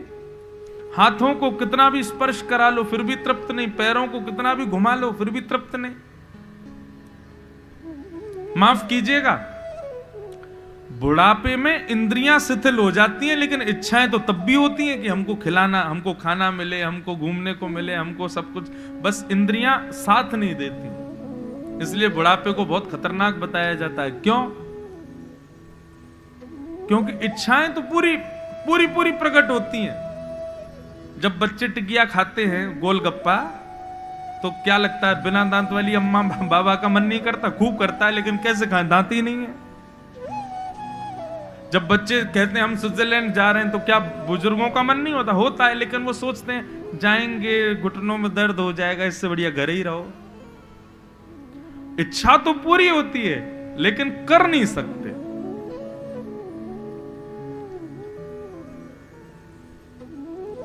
तो भैया अपने आप से पूछिए, उद्देश्य क्या है आपका? क्यों जी रहे हो आप? आज पहला दिन है, अंतिम दिन हम फिर पूछेंगे अपने जीवन का उद्देश्य बताओ, और फिर सब बताना है। अभी आज रखो, और अगर मैं भूल जाऊं पूछने से तो मुझे याद और दिला देना कि महाराज जी आपको प्रश्न पूछना है। कहीं इसी वजह से सही दिन रात सोचते तो रहोगे कथा के बारे में। 4 घंटे के अलावा आपको लगे छुट्टी है, बढ़िया सुबह आराम करें, रात में सोएं, नहीं। आप सबको एक होमवर्क है। अंतिम दिन हम आप सबसे पूछेंगे आपके जीवन का उद्देश्य क्या है, और जो बहुत अच्छा उत्तर देगा उसको व्यासपीठ से हम एक उपहार देंगे, जिसका उत्तर मुझे अच्छा लगा। ठीक है, आवाज ही ढूंढने लगो। और हाँ, आंसर मैच नहीं होने चाहिए। कहीं लगा उसने बढ़िया दिया तो मैं भी यही बोल देता हूं, नहीं। खुद विचार करो, चिंतन करो, पूछो। आज तक नहीं पूछा, अब पूछ लीजिए। और 7 दिनों में कथा में ही खोजिए, उत्तर मिलेगा कि हमारे जीवन का उद्देश्य क्या है, हम क्यों जी रहे हैं। तो मानव कल्याण के लिए सौनकादि ऋषि यज्ञ कर रहे थे, लेकिन उसमें सफलता नहीं मिली। तब सूत जी से उन्होंने पूछा, भगवत प्राप्ति का श्रेष्ठ से श्रेष्ठ और पवित्र से पवित्र कोई कारण बताओ, कैसे भगवान मिलेंगे। तब वहां पर सूत जी का आगमन हुआ और सूत जी महाराज ने बहुत सुंदर उत्तर दिया कि श्रीमद् भागवतम शास्त्रम कलौकीरेण भाषितम्। श्रीमद् भागवत शास्त्र की शरण में चले जाओ। भागवत रूपी शास्त्र, आइए भैया, स्कूल से पढ़ के आए हैं आप श्रीमान, वाह, किसी को खोज रहे हैं तो श्रीमद् भागवत की शरण में चले जाइए। भागवत एकमात्र ऐसा शास्त्र है पूरे विश्व में जो धर्म, अर्थ, काम, मोक्ष नहीं, केवल कृष्ण, पंचम पुरुषार्थ प्रेम दिलाता है बस। मैंने पहले भी कहा और अब भी कह रहा हूं, भागवत की सन्निधि में और किसी कामना से मत आइएगा, यहां केवल कृष्ण मिलेंगे। भागवत की रचना ही इसी शर्त पर हुई कि यहां धर्म, अर्थ, काम, मोक्ष, इन चारों की बात नहीं होगी। हां, भागवत में मोक्ष की भी चर्चा नहीं है। जिन लोगों के मन में यह भावना है कि हमें मृत्यु के बाद मोक्ष मिल जाए, मोक्ष का मतलब क्या है? मृत्यु के बाद भगवान का दर्शन, उसको मोक्ष कहते हैं। पर भागवत मोक्ष भी नहीं दिलाएगी आपको। क्यों? मृत्यु के बाद भगवान का दर्शन, ये तो ओल्ड फैशन, ये तो बड़ी लंबी बात है। भागवत की सन्निधि में आओ, जीते जी भगवान का दर्शन। मृत्यु के बाद किसने देखा कि हम भगवान को देखें? हमको तो जीते जी देखने। इंतजार कर रहे हैं कब मृत्यु होगी, उसके बाद भगवान दिखेंगे हमको। मरने के बाद भगवान पूछेंगे तो ये बताऊंगा। लोग बोलते हैं ना, डायलॉग बोलते हैं ऐसे, मरने के बाद भगवान पूछेंगे तो ये बताऊंगा। काय को? अपनी भक्ति इतनी प्रबल करो। मीराबाई ने मृत्यु के बाद थोड़ी देखे ठाकुर जी। तुलसीदास, सूरदास, कुंभनदास, पुंडलीक, तुकाराम, नामदेव, ज्ञानेश्वर, ये सब तो आपके महाराष्ट्र के भक्त हैं। सबने जीते जी देखा, तो हम मृत्यु की इंतजार क्यों कर रहे हैं? हम मृत्यु की प्रतीक्षा क्यों कर रहे हैं? मरेंगे तब देखेंगे ठाकुर जी को। कभी भी अंतिम श्वास आ सकती है, उस अंतिम श्वास से पहले ठाकुर जी को देखना। भगवान से 2 क्षण चर्चा करनी है, 2 क्षण उनको निहारना। चर्चा तो होगी, हो ही नहीं पाएगी, निहार लें बस, देखे ही लें। और वो केवल भागवत से संभव हो सकता है। केवल भागवती सिद्धि तक हमें पहुंचा सकती है। सौनकादि ऋषियों ने पूछा, भगवान जरा इस भागवत का महात्म तो बताइए। ये भागवत की कथा किसने किसको सबसे पहली बार सुनाई और इससे क्या प्राप्त हुआ? तब सौनकादि ऋषियों ने कथा सुनाते हुए कहा कि भैया, एक बार बद्रीनाथ में नारद जी महाराज घूमते घूमते पहुंचे। तब बद्रीनाथ में भगवान का प्रथम अवतार सनक, सनंदन, सनातन, सनत कुमार, चारों का मिलना हुआ नारद जी से। और चारों ने नारद जी से पूछा कि भैया आप इतने दुखी क्यों हो, क्या बात है? तब नारद जी ने पृथ्वी के कुछ अवगुण बताए। नारद जी बोले, मैं पृथ्वी पर गया था घूमने के लिए ये सोच के कि पृथ्वी बड़ी अच्छी है, ज्ञात्वा सर्वोत्तमामिति, परंतु पृथ्वी तो बिल्कुल विपरीत है। श्रीमद् भागवत के महात्म के प्रथम अध्याय की कभी हिंदी अनुवाद आप पढ़ लीजिएगा ग्रंथ में, इतना सुंदर विवेचन श्री नारद जी ने आज के पृथ्वी का किया है। पृथ्वी कैसी है, थोड़ा ध्यान से सुनिएगा कि अहम तुम पृथ्वीं यातो ज्ञात्वा सर्वोत्तमामिति पुष्करं च प्रयागं च काशीं गोदावरीं तथा हरिक्षेत्रे कुरुक्षेत्रं श्रीरंगं सेतुबन्धनम् एवमादिषु तीर्थेषु ब्रह्माण्ड इतस्ततः। नारद जी बोले मेरे दुख का कारण मत पूछिए भगवान। सनत कुमार बोले नहीं नहीं बताइए क्यों, आप दुखी क्यों हैं? बोले पृथ्वी बड़ी अच्छी है, ऐसा सोच के मैं पृथ्वी पर घूमने आया, परंतु पृथ्वी तो बिल्कुल उल्टी है। आपको पता है ऐसा भागवत में 2-3 बार वर्णन है कि हमारी पृथ्वी की बड़ी प्रशंसा होती है देवलोक में। देवलोक में हम मानवों की और पृथ्वी पर रहने वालों की बड़ी प्रशंसा होती है। क्यों? कितने सौभाग्यशाली इन लोगों को कथा सुनने को मिलती है, कितने सौभाग्यशाली इनको वृंदावन जाने को मिलता है, कितने सौभाग्यशाली ये लोग बद्रीनाथ जा सकते हैं, कितने सौभाग्यशाली ये लोग गंगा, सरजू, नर्मदा, यमुना आदि नदियों में स्नान कर सकते हैं, कितने सौभाग्यशाली हैं ये लोग संत जनों को प्रणाम कर सकते हैं। देवताओं को ये सब संभव नहीं। विश्वास मानो, कोई देवता यदि गंगा नहाने आ जाए तो भीड़ लग जाए, देवता कोई पकड़ ले। कोई देवता यदि गंगा में स्नान करने आ जाए, कितनी भीड़ लग जाए उनके पीछे। कौन से देवता? वो इंद्र देव आए, ओ हो जय हो। 10-5 सेल्फी तो उनके संगी खिंच जाएंगे। इंद्र देवता, सेल्फी विद इंद्र हैशटैग। सूर्य देवता बद्रीनाथ दर्शन करने आ जाएं, क्या होगा? पहले तो जल जाएंगे सब लोग, इतनी गर्मी है उनमें। चंद्रमा प्रकट हो जाएं द्वारिका में, पूरा विश्व भागेगा महाराज द्वारिका। चंद्रमा प्रकट हो गए, दर्शन करने आए हैं, तो देवता लोग नहीं आ सकते। ये तो एक विनोद की बात मैं बोल रहा हूं, लेकिन देवताओं को प्रतिबंध है कि वो अपने कार्य से, आपको पता देवताओं की कभी छुट्टी नहीं होती, 24 घंटे काम में लगे रहते हैं। सूर्य को देखिए, कभी सोते हैं? हमें लगता है कि सूर्यास्त हो गया, लेकिन अमेरिका में दिन हो गया होता है। 24 घंटे अपने कार्य में रहते हैं। कभी सूर्य यदि भगवान से कह दे कि मुझे छुट्टी दे दीजिए, 1 दिन की नहीं 1 घंटे की दे दीजिए, 1 घंटे की नहीं 1 मिनट की दे दीजिए, तो नहीं दे सकते। क्यों? 1 मिनट के लिए भी यदि सूर्य अंतर ध्यान हो गए तो पूरी पृथ्वी नष्ट हो जाएगी। पूरी पृथ्वी क्या, पूरा ब्रह्मांड नष्ट हो जाएगा।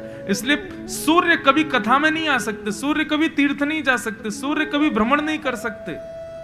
उनको अवकाश नहीं है, उनको छुट्टी नहीं है। तो इसलिए शास्त्रों में वर्णन किया जाता है कि जब हम लोग कथा सुनते हैं, तीर्थों में जाते हैं, तो देवता हम लोगों से ईर्ष्या भी करते हैं और कई बार ये भी कहते हैं, बोले कितने सौभाग्यशाली हैं ये लोग, भगवान के नित्य धामों का दर्शन, भगवान के संतों का दर्शन, भगवान की कथा का श्रवण, इनको सब मिलता है, हमको कुछ नहीं मिल सकता।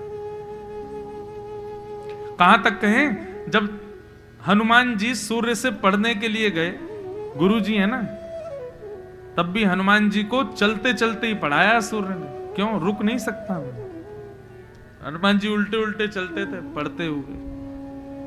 कैसे गुरु जी बताओ? चलते चलते पढ़ाते।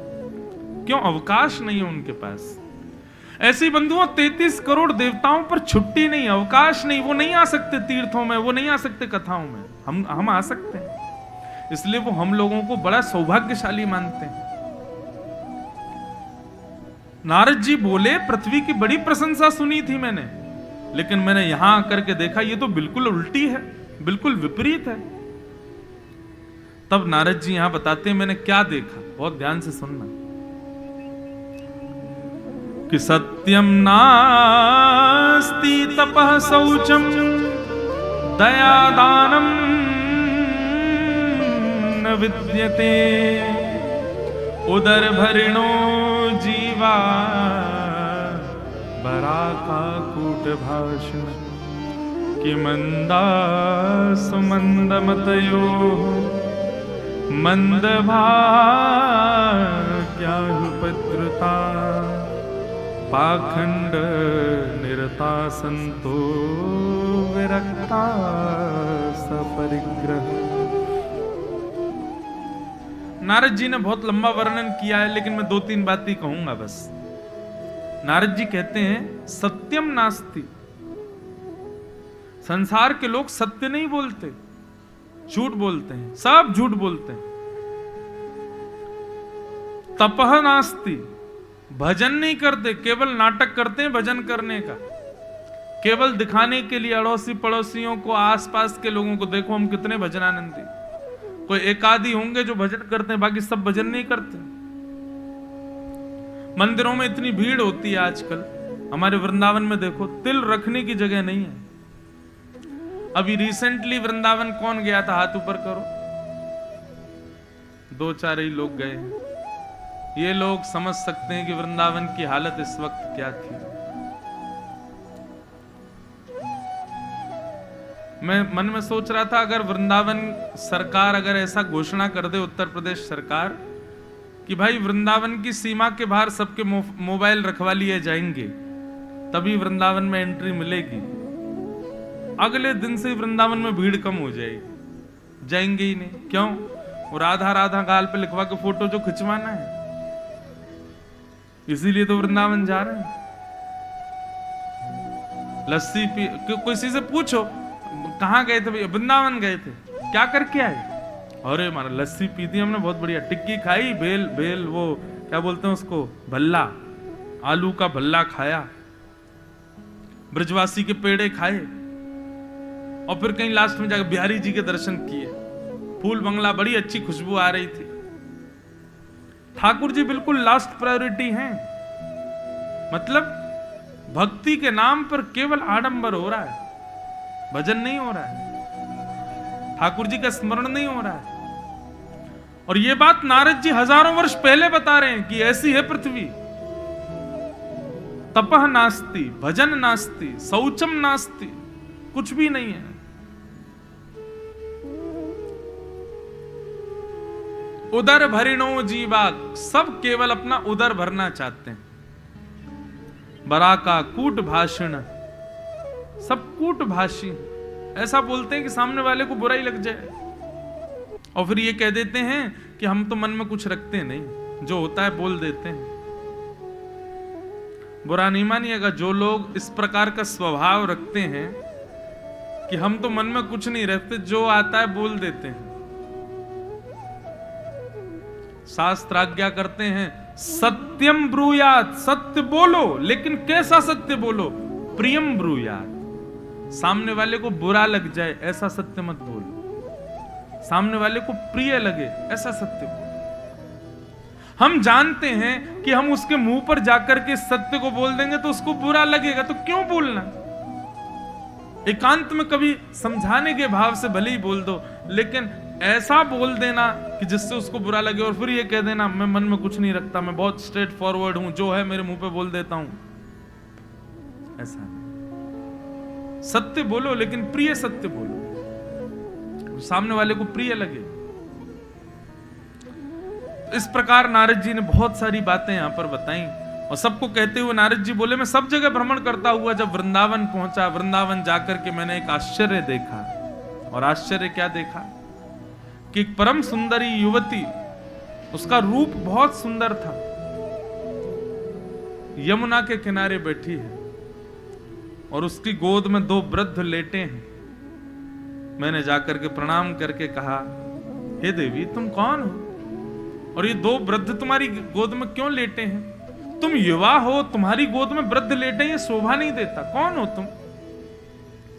तब उस युवती ने मुझे बताया, अहम भक्ति ऋतिख्याता इमो में तनयो मतौ, मैं भक्ति हूं और ये दोनों मेरे पुत्र हैं, एक का नाम है ज्ञान, दूसरे का वैराग्य। काल योगेन जर्जरो, कलयुग के प्रभाव की वजह से मेरे पुत्र बुढ़े हो गए हैं और मैं जवान हूं।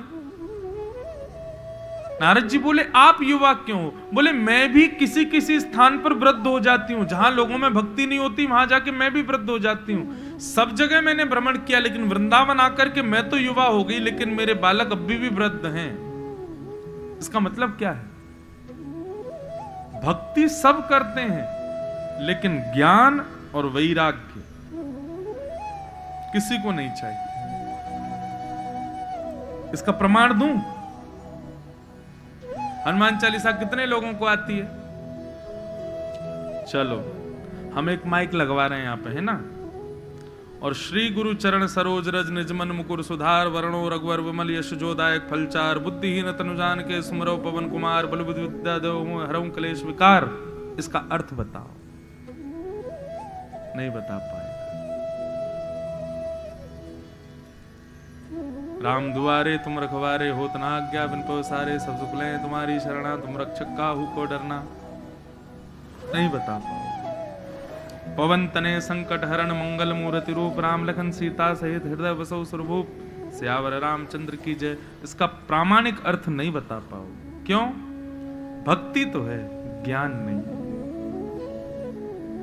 आदित्य हृदय स्तोत्र का पाठ कर रहे हैं, भक्ति तो है, ज्ञान नहीं। ठाकुर जी की आरती तो कर रहे हैं, लेकिन आरती क्रियान्वित तो हो रही है, लेकिन उस आरती को करने का अभिप्राय क्या है, ये ज्ञान नहीं है। हम लोगों में भक्ति है, शंकर जी पर दूध चढ़ा रहे हैं, जल चढ़ा रहे हैं, बिल्वपत्र चढ़ा रहे हैं, पंचामृत चढ़ा रहे हैं, लेकिन ज्ञान नहीं है। क्यों चढ़ाते? भक्ति तो है पर ज्ञान नहीं। अब सोचो, बिना पुत्र के मां प्रसन्न रह सकती है? जहां पर पुत्र का सम्मान ना हो, जहां पर पुत्र का स्थान ना हो, जहां पर पुत्र के प्रति कोई प्रीति ना हो, वहां मां खुश कैसे रह सकती है? हम लोगों के दुख का कारण यही है। हम भक्ति तो बहुत करते हैं, लेकिन ज्ञान नहीं।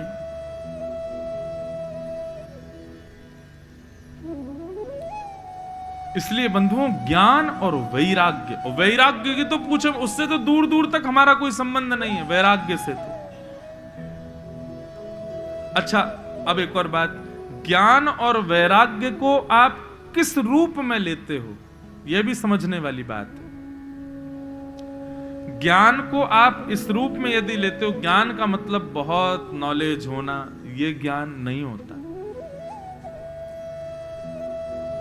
अगर ये ज्ञान होता तो रावण पर बहुत नॉलेज थी। रावण के विषय में एक श्लोक मैंने गाया, बहुत वायरल हुआ। वो रावण का स्वभाव क्या था पता है? रावण दर्शन करने के लिए कैलाश जाता था, और कैलाश में जाकर के जब शंकर जी का दर्शन करता था, तो शंकर जी के दर्शन के लिए देवता भी आते थे, तो लाइन में लगना पड़ता था रावण को। रावण को इसमें बड़ी तौहीन लगती है अपनी, मैं लाइन में लगूंगा, इन देवताओं के पीछे लगूंगा मैं लाइन में। और उसके बाद भी लाइन में लगा लगा बेचारा जब शंकर जी के पास जाता, तो शंकर जी तो ध्यानस्थ बैठे रहते। कौन प्रणाम करके गया उनको पता ही नहीं, कौन माला पहना गया उनको पता ही नहीं, किसने कितनी दक्षिणा रखी कोई नहीं पता।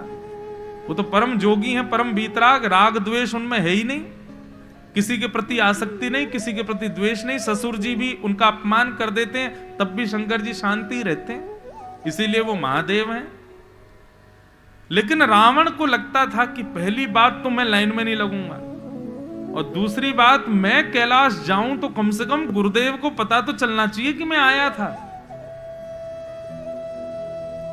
तो रावण ने अगली बार जब वो गया, ऐसी ऐसी स्तुतियां बना करके ले जाता था, लाइन में खड़े खड़े गाता था। और जब वो गाता था तो उसके मुख से निकलते हुए स्वरों से पृथ्वी हिलने लगती थी, कांपती थी। आकाश में बादल गरजने लगते थे, हिमालय की चोटियां ऐसे हिलती थी, बर्फ गिरते थे ऊपर से। देवता लाइन में खड़े खड़े इतर बितर गिर जाते थे, आगे पहुंच जाता था। और जब बहुत ही भूकंप आने लगता तो महादेव भी थोड़ी देर के लिए आंख खोल के देखते, क्या हुआ? तब कहता, महादेव प्रणाम, मैं आया हूं। रावण ज्ञानी बहुत था। शंकर जी बोले, तुम मत आया करो, सुनो। नहीं नहीं गुरुदेव, आपके दर्शन के बिना तो मैं जल नहीं पीऊंगा। बोले, रुक जा, मैं दूसरे रूप से तेरे यहां रह लूंगा, लंका में ही रहूंगा।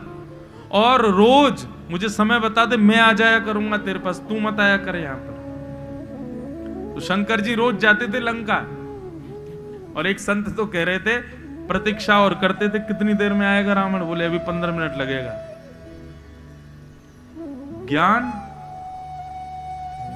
जब वो गाता था पृथ्वी डामाडोल होती थी, ऐसा ज्ञान था रावण का। शिव तांडव स्तोत्र, आप यदि कोई गंभीर भाषा में यदि कोई शिव तांडव स्तोत्र का गान कर दे, ये झूमर हिलने लग जाएगा, ऐसी ऐसी रचनाएं करता था रावण। ज्ञान बहुत था उसको, लेकिन उसके ज्ञान का अभिप्राय क्या है? कुछ भी नहीं।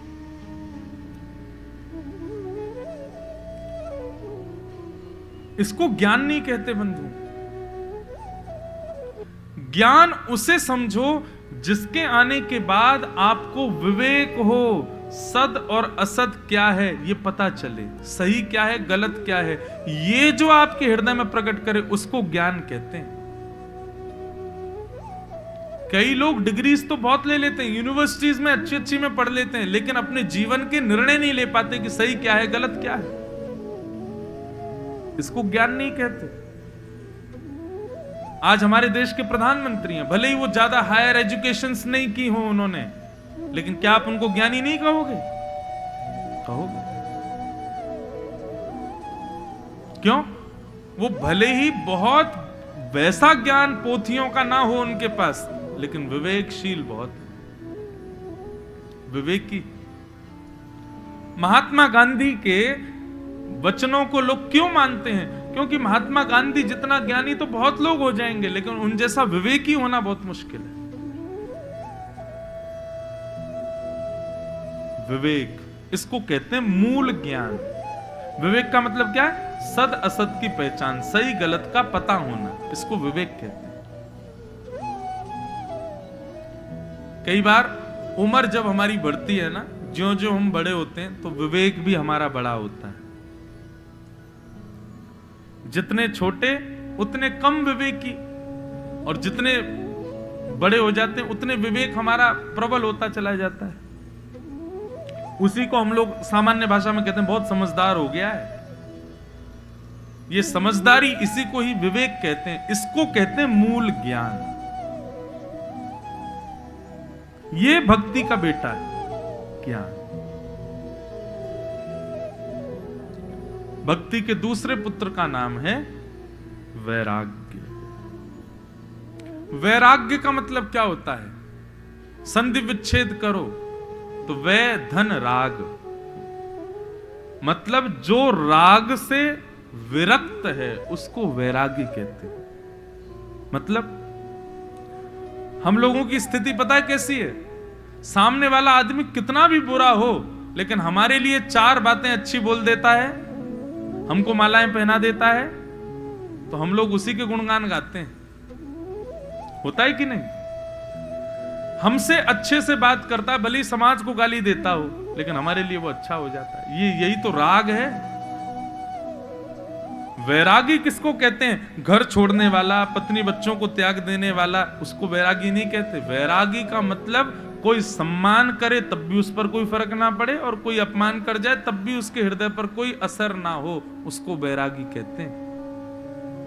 मतलब हर स्थिति में सम रहने वाला। कई लोग, हर परिवार में एक व्यक्ति जरूर ऐसा होता है, वो हर स्थिति में उसका मुखमंडल ऐसा, वो मुस्कुराता ही रहता है। चाहे दुख आ जाए, कष्ट आ जाए, विपत्ति आ जाए, तब भी वो मुस्कुराता ही रहता है।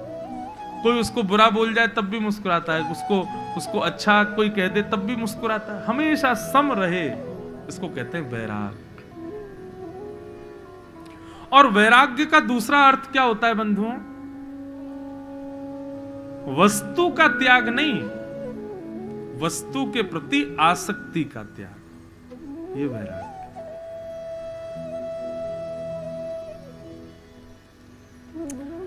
मैं फोन यूज नहीं करूंगा, ये श्रेष्ठ बात है कि मैं फोन का दुरुपयोग नहीं करूंगा, ये श्रेष्ठ बात है। बताओ श्रेष्ठ क्या है इनमें? दुरुपयोग नहीं करूंगा, ये श्रेष्ठ बात है।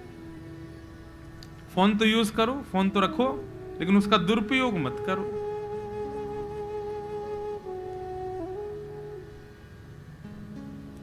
इसको कहते हैं वैराग्य। वस्तु तो है आपके पास, लेकिन उस वस्तु के प्रति आसक्ति नहीं है, उस वस्तु में जो इच्छाएं हैं, उस वस्तु में जो राग है वो नहीं है, तो समझो आप वैरागी। हमारे पूज्य पिताजी महाराज एक उदाहरण देते हैं,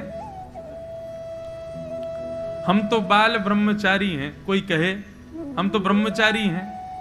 अब ब्रह्मचारी होने का एक कारण यह भी तो हो सकता है कि इनसे किसी ने ब्याह ही नहीं किया, इन्होंने कोशिश तो बहुत करी लेकिन किसी को ये पसंद नहीं आए।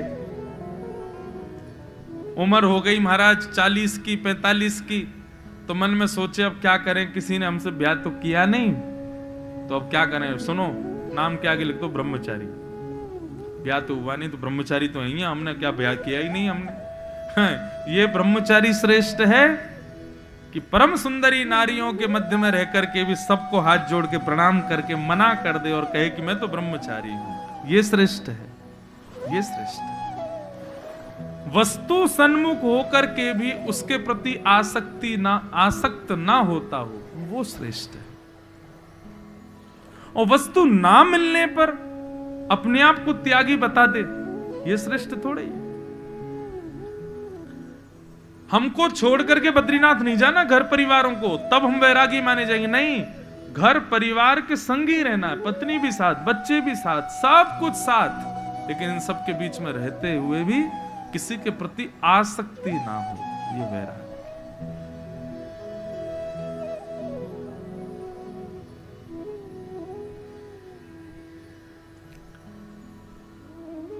तुकाराम जी, उनकी बड़ी सुंदर सुंदर कथाएं आती हैं।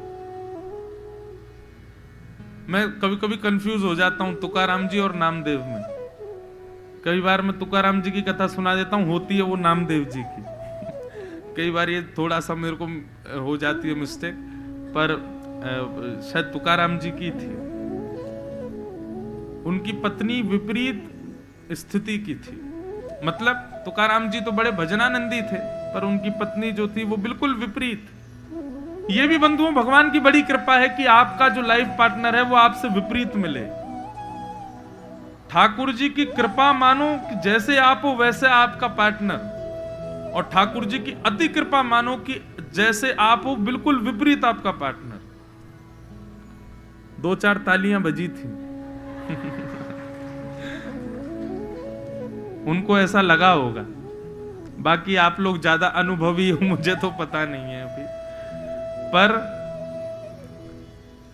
कबीर दास थे ना, उनकी पत्नी वो बिल्कुल उनके अनुकूल थी, और उसका प्रमाण उन्होंने पता कैसे दिया। एक बार कबीर दास बाहर बैठे थे और सुई में धागा पिरो रहे थे, और धागा पिरो रहे थे, बाहर बैठे सूर्य प्रकाश दे रहा था, और तब भी वो अपनी पत्नी से कहते हैं, सुनो एक दिया लेके आना, मुझे सुई में धागा पिरोना है। उनकी पत्नी इतनी अनुकूल थी, उसने बिल्कुल विचार नहीं किया कि दिन हो रहा है, सूर्य निकल रहा है, इनको अब भी नहीं दिख रहा, अब भी दिया मांग रहे हैं। तो तुरंत दिया जला के ले आई और लाके रख दिया। लेकिन श्री तुकाराम जी, इनकी पत्नी बिल्कुल विपरीत थी।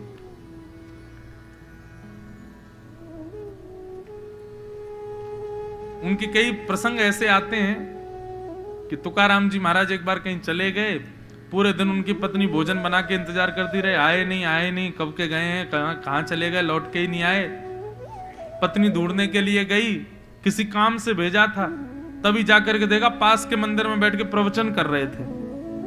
बोले 24 घंटा विट्ठल विट्ठल विट्ठल यही जपते रहते, इन पर कोई काम नहीं घर परिवार का, आने दो, आज घर लौटने दो।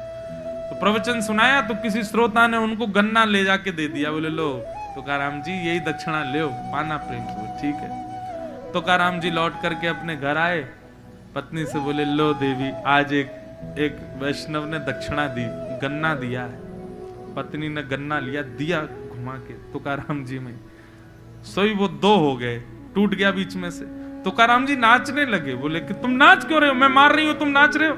बोले मैं रास्ते पर ये सोच रहा था, एक गन्ना 2 लोग कैसे खाएंगे, तुमने बढ़िया मार के 2 कर दिया इसको। चलो एक तुम खाओ, एक मैं खाऊंगा। तो ऐसे श्री तुकाराम जी हर स्थिति में प्रसन्न रहते हैं, हर स्थिति को स्वीकार करते हैं। बंधुओं, ऐसी स्थिति को भी वैराग्य कहते हैं। जो किसी के द्वारा अपमान को भी अपमान के रूप में ना लेवे और किसी के द्वारा सम्मान को भी बहुत अहंकार के रूप में ना स्वीकार करे, वो वैरागी है, वो विरक्त है। मैं अपनी कथाओं में कहा करता हूं, अपमान का सबसे ज्यादा बोध उसी को होता है जो बहुत सम्मान का इच्छुक होता है। जिसको बहुत ज्यादा सम्मान की प्यास होती है ना, बात बात पे अपमान भी उसी का ही ज्यादा होता है। क्यों? क्योंकि सामने वाला कुछ भी करे उसको लगेगा मेरा अपमान हो गया। इसलिए अपमान मेरा कभी ना हो, इस बात से यदि बचना है तो सम्मान की इच्छा त्यागो। मेरा ज्यादा सम्मान हो ऐसी इच्छा मत रखो। अपमान का कभी बोध ही नहीं होगा। तुकाराम जी की पत्नी खूब डांटती थी तुकाराम जी को, लेकिन तुकाराम जी को सदैव यही लगता था कि ये ऐसी है इसीलिए मेरी भक्ति बढ़ती है, कहीं ये अच्छी होती तो इसी में ही मेरा मन लगा रहता, ये विपरीत है इसीलिए तो मेरी विट्ठल में भक्ति ज्यादा है। इसको कहते हैं बंधुओं वैराग्य। वस्तु तो समीप है लेकिन उसमें आसक्ति नहीं। तो भक्ति हम सबके अंदर है, लेकिन ज्ञान और वैराग्य शून्य है हम लोग। भक्ति महारानी ने नारद जी के चरणों में प्रणाम करते हुए कहा, हे नारद जी, मैं बहुत दुखी हूं, मेरे पुत्रों को युवान कीजिए ना, आप ही कोई निदान बताओ। तब नारद जी महाराज ने भक्ति को समझाया कि वृथा खेद यसे वाले अहो चिंता तुरो भवान, श्री कृष्ण चरणाम्बुज स्मरत दुखम गमिष्यति। देवी तुम दुखी मत हो, भगवान के चरणों का स्मरण करो। ठाकुर जी के चरणों का स्मरण करने से सब दुख दूर होते। बंधुओं, नारद जी महाराज इस बात को कह रहे हैं तो इसको स्वीकार करके देखिए। ठाकुर जी के श्री चरण कमलों को सदैव अपने चित्त में रखो, और जब भी बंधुओं जीवन में कोई विपत्ति, आपत्ति, विपरीत स्थिति आपको दिखाई दे, ऐसा लगे कि बहुत विपत्तियां आ गई हैं, उस समय एकांत में बैठ करके ठाकुर जी के युगल चरणों का दर्शन करना। ठाकुर जी के रूप का नहीं, चरणों का। हम लोग क्या करते हैं, ठाकुर जी के स्मरण जब करने का भाव आता है तो हम रूप का ही ध्यान करते हैं। रूप की महिमा तो अनंत है ही, लेकिन एक बार चरणों की महिमा भी तो जानो। अगली बार जब भी कोई विपत्ति आवे, भगवान करे कभी नहीं आवे, लेकिन फिर भी कभी कोई विपरीत स्थिति हो, नेत्र बंद करके ठाकुर जी के चरणों का स्मरण करना। स्मरत दुखम गमिष्यति, नारद जी कहते हैं ठाकुर जी के चरणों का स्मरण मात्र से आपका दुख दूर हो जाएगा। हनुमान चालीसा गानी पड़ती है, नारायण कवच का पाठ करना पड़ता है, तब जाके विपत्तियां दूर होती हैं। लेकिन यहां पर नारद जी कह रहे हैं चरण का स्मरण मात्र कर लिया जाए तो विपत्ति दूर हो जाती है। भगवान के चरणों का स्मरण करने मात्र से सारे दुख चले जाते हैं। अब इस बात का प्रमाण क्या मांगे? सबके जीवन में कोई ना कोई कष्ट आता है, जब आए तब ठाकुर जी के चरणों का याद करना। आपकी विपत्ति आएगी लेकिन आपको अनुभव नहीं होगा। बंधु, मैं अपनी कथा में ऐसे ना कुछ उदाहरण बनाते बोलता रहता हूं। तो एक उदाहरण ऐसा है कि भगवान की भक्ति जो है ना, ये एनेस्थीसिया का इंजेक्शन है। जैसे एनेस्थीसिया का इंजेक्शन लगता है, फिर भले ही डॉक्टर आपको काट दे, फाड़ दे, कुछ कर ले, आपको कुछ पता ही नहीं चलेगा। ठीक वैसे ही भगवान की भक्ति जो है ना, ये भी एक एनेस्थीसिया का इंजेक्शन है। इसको समय समय पर इसकी एक एक डोज लेते रहा करो। उससे क्या होगा, संसार की विपत्तियां जो आएंगी तो सही, लेकिन पता नहीं चलेगा, सुन्न हो जाओगे। प्रहलाद जी का जीवन देखा आपने? अभी कथा आएगी, परसों तरसों आएगी कथा प्रहलाद जी की।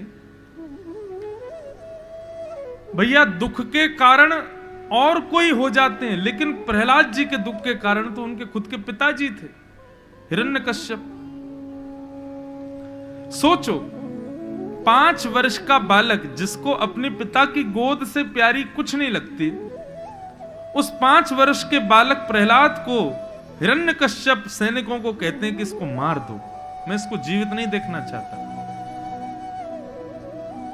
परंतु फिर भी प्रहलाद जी मुस्कुराते रहते हैं। प्रहलाद जी को पहाड़ के ऊपर से फेंक दिया, नदी में डुबा दिया, सर्पों के बीच में डाल दिया, विष तक पिला दिया, लेकिन फिर भी प्रहलाद जी को कुछ नहीं हुआ।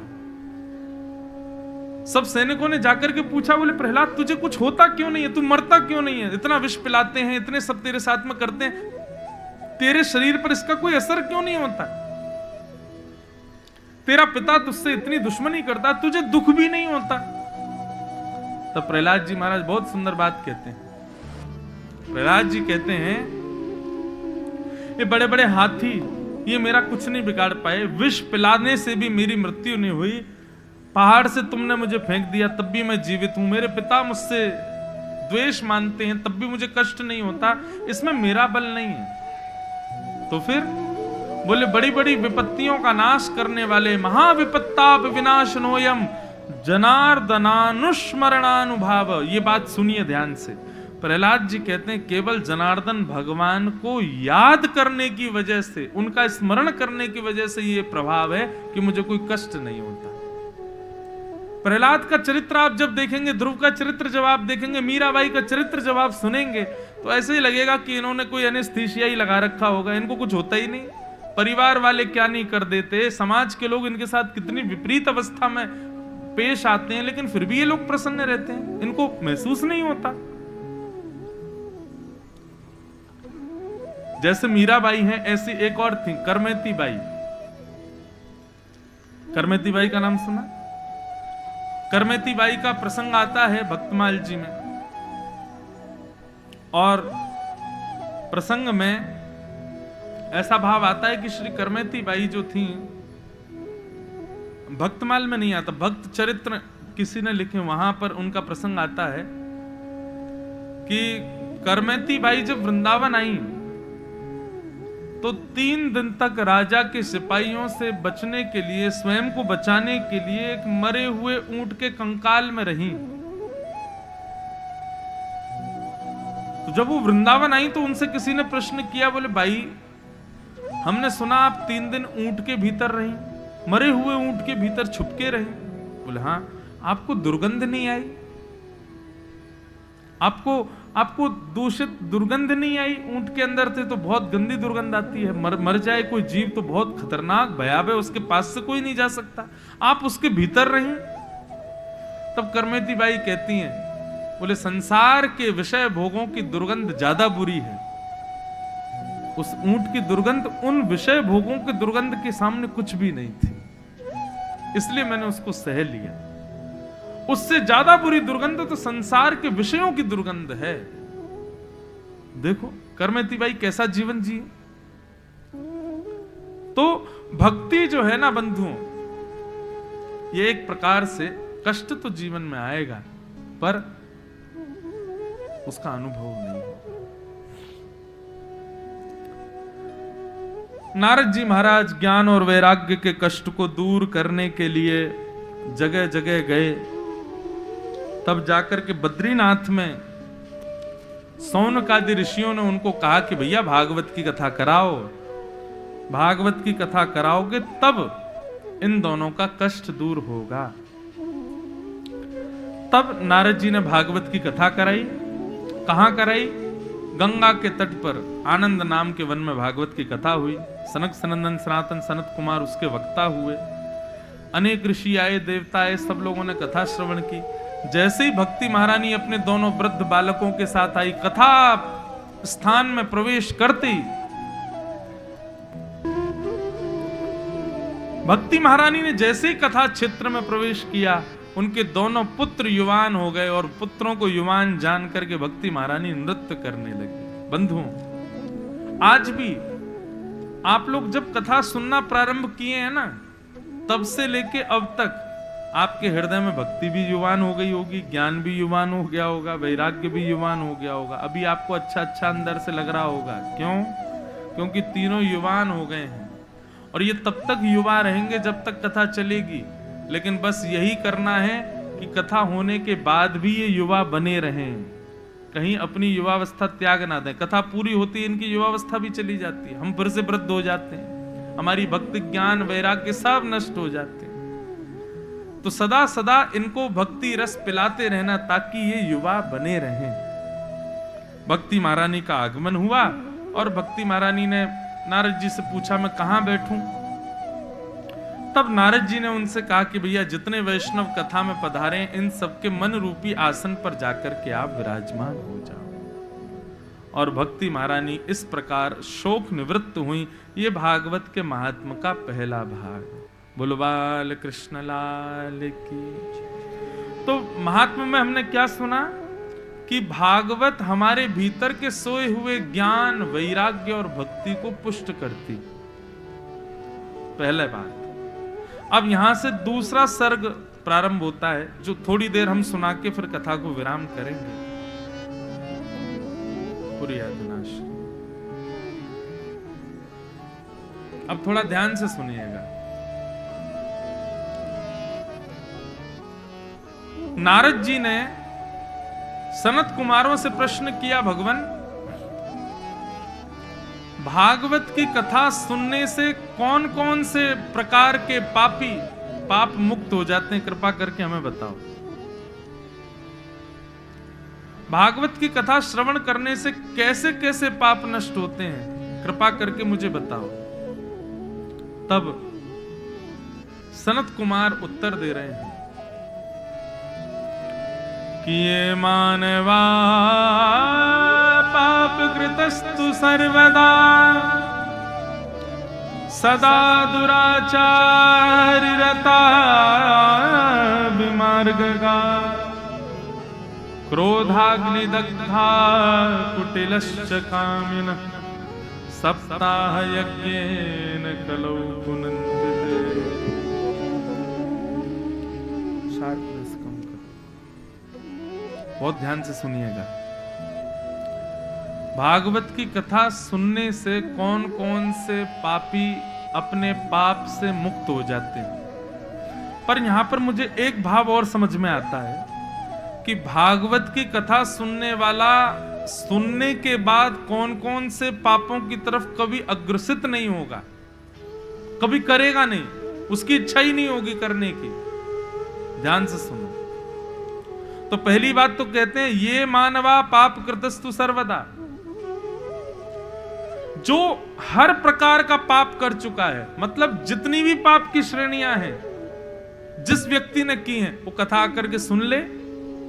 7 दिन मन क्रम वचन तीनों से ध्यान पूर्वक सुने और जो जो व्यास कहे उसको अपने चित्त में धारण करे, अपने जीवन में लागू करना प्रारंभ कर दे, वो अपने पाप से निवृत्त हो जाएगा।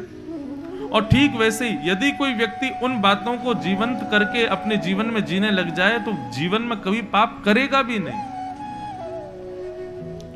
तो ये मानवा पाप कृतस्तु सर्वदा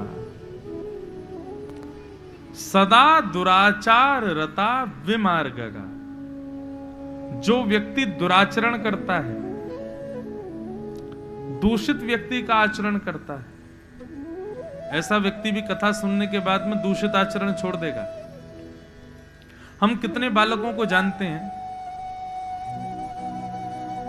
कथा सुनने से पहले वो किसको फॉलो करते थे? जिनके दूषित आचरण, जो दूषित खाते हैं, दूषित पीते हैं, दूषित रहते हैं, ऐसे लोगों को फॉलो करते थे। लेकिन कथा सुनने के बाद में अब तुकाराम जी, नामदेव जी, सूरदास जी, कुंभनदास जी, मीराबाई, इनको फॉलो करने लगे। कथा सुनने के बाद में स्थिति बदल जाती है। सदा दुराचार रता विमार्गगा, कथा सुनने से बुद्धि सुधर जाती है। क्रोधाग्नि दग्धा, जिन लोगों को भयंकर गुस्सा आता है, जिन लोगों को बहुत क्रोध आता है, ऐसे लोग कथा का यदि आश्रय ले लें तो धीरे धीरे उनका क्रोध शांत होने लग जाएगा, धीरे धीरे उनका क्रोध समाप्त होने। आज एक व्यक्ति मुझसे बोल रहे थे, अब चाहे कुछ हो जाए जीवन में मुझे गुस्सा ही नहीं आता। अब कौन से व्यक्ति? वही पंडित जी बोल रहे थे जो कल मेरे साथ थे फ्लाइट में। वही अभी जब बंबई से आ रहे थे तो उनके परिवार में कोई बात हो गई होगी, बेचारे धीरे धीरे लड़ रहे थे, पत्नी को समझा रहे थे, माँ को समझा रहे थे, मैंने पूछा, मैंने कहा क्या हो गया? बोले गुरुदेव एक विडंबना है। मैंने कहा क्या विडंबना? बोले अब मुझे गुस्सा नहीं आता, मेरी पत्नी कुछ भी कह ले, मेरी माँ कुछ भी कहे, परिवार के लोग कुछ भी कहे, मुझे गुस्सा ही नहीं आता। मैंने कहा तो इसमें दुखी क्यों हो रहे हो, गुस्सा नहीं आता? ये तो अच्छी बात है, गुस्सा नहीं आता। वो नहीं, पता नहीं मेरे साथ कितना भी बुरा कोई कर ले, मुझे क्रोध ही नहीं आता। मैंने कहा ये सत्संग का प्रभाव है, क्रोध ना आना।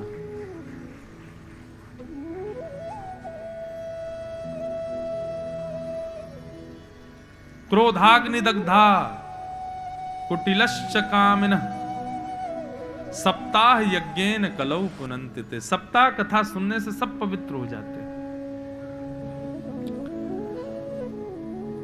ये सब बातें बता ही रहे थे, तभी सनत कुमार बोले जो व्यक्ति सत्य नहीं बोलता, झूठ ही झूठ बोलता है, ऐसा व्यक्ति कथा सुनने लग जाए तो धीरे धीरे सत्य बोलने लगेगा। सत्य बोलने का मतलब क्या होता है बंधु? सत्य बोलना मतलब सत्य स्वीकार करना। बोलते तो समय, स्वीकार कोई नहीं करता। महाराष्ट्र में एक संत हुए, उनका नाम था विनोबा भावे। वो एक बात कहते थे, व्यक्ति का सबसे बड़ा सद्गुण क्या है? प्रश्न किया किसी ने उनसे, व्यक्ति का सबसे बड़ा सद्गुण क्या है? तो उन्होंने उत्तर दिया, अपने अवगुणों को स्वीकार करना ही व्यक्ति का सबसे बड़ा सद्गुण है। कितनी ऊंची बात! जो व्यक्ति अपना अवगुण स्वीकार करता है, यह समझो उसका सबसे बड़ा सद्गुण है।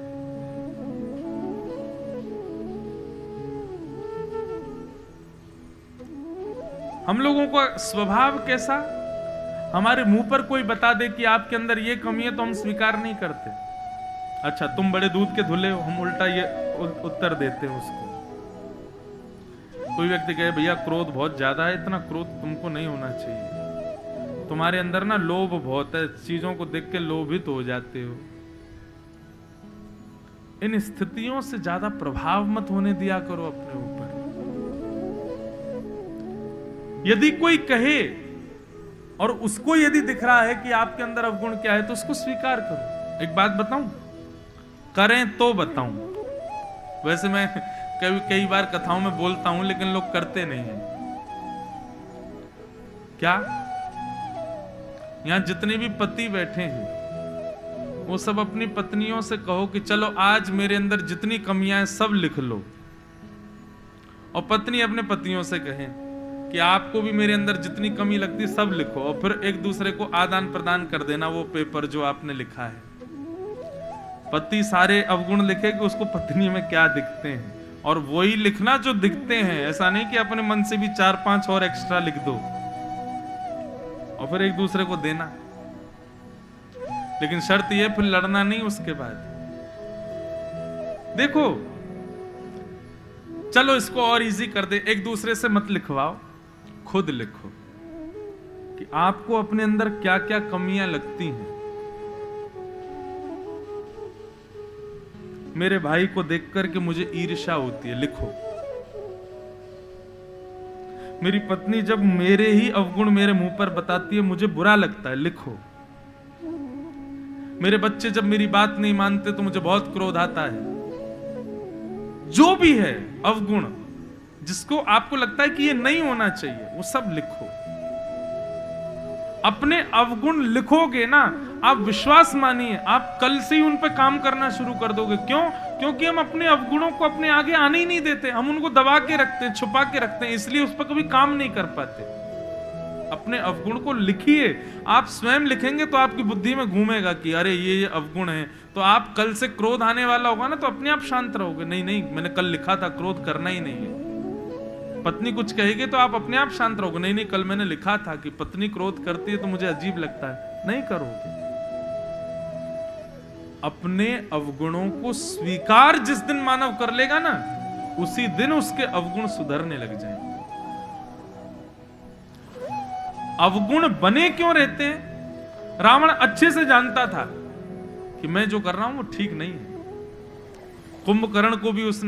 कुंभकर्ण ने भी उसको समझाया था कि भैया आप साक्षात जगदम्बा पराम्बा लक्ष्मी का हरण करके लाए हो। आप जानते हो किसकी पत्नी है? रावण बोला मैं सब जानता हूं। तो फिर ऐसा क्यों कर रहे हो? बोले पता नहीं, बस कर रहा हूं। और कोई समझाने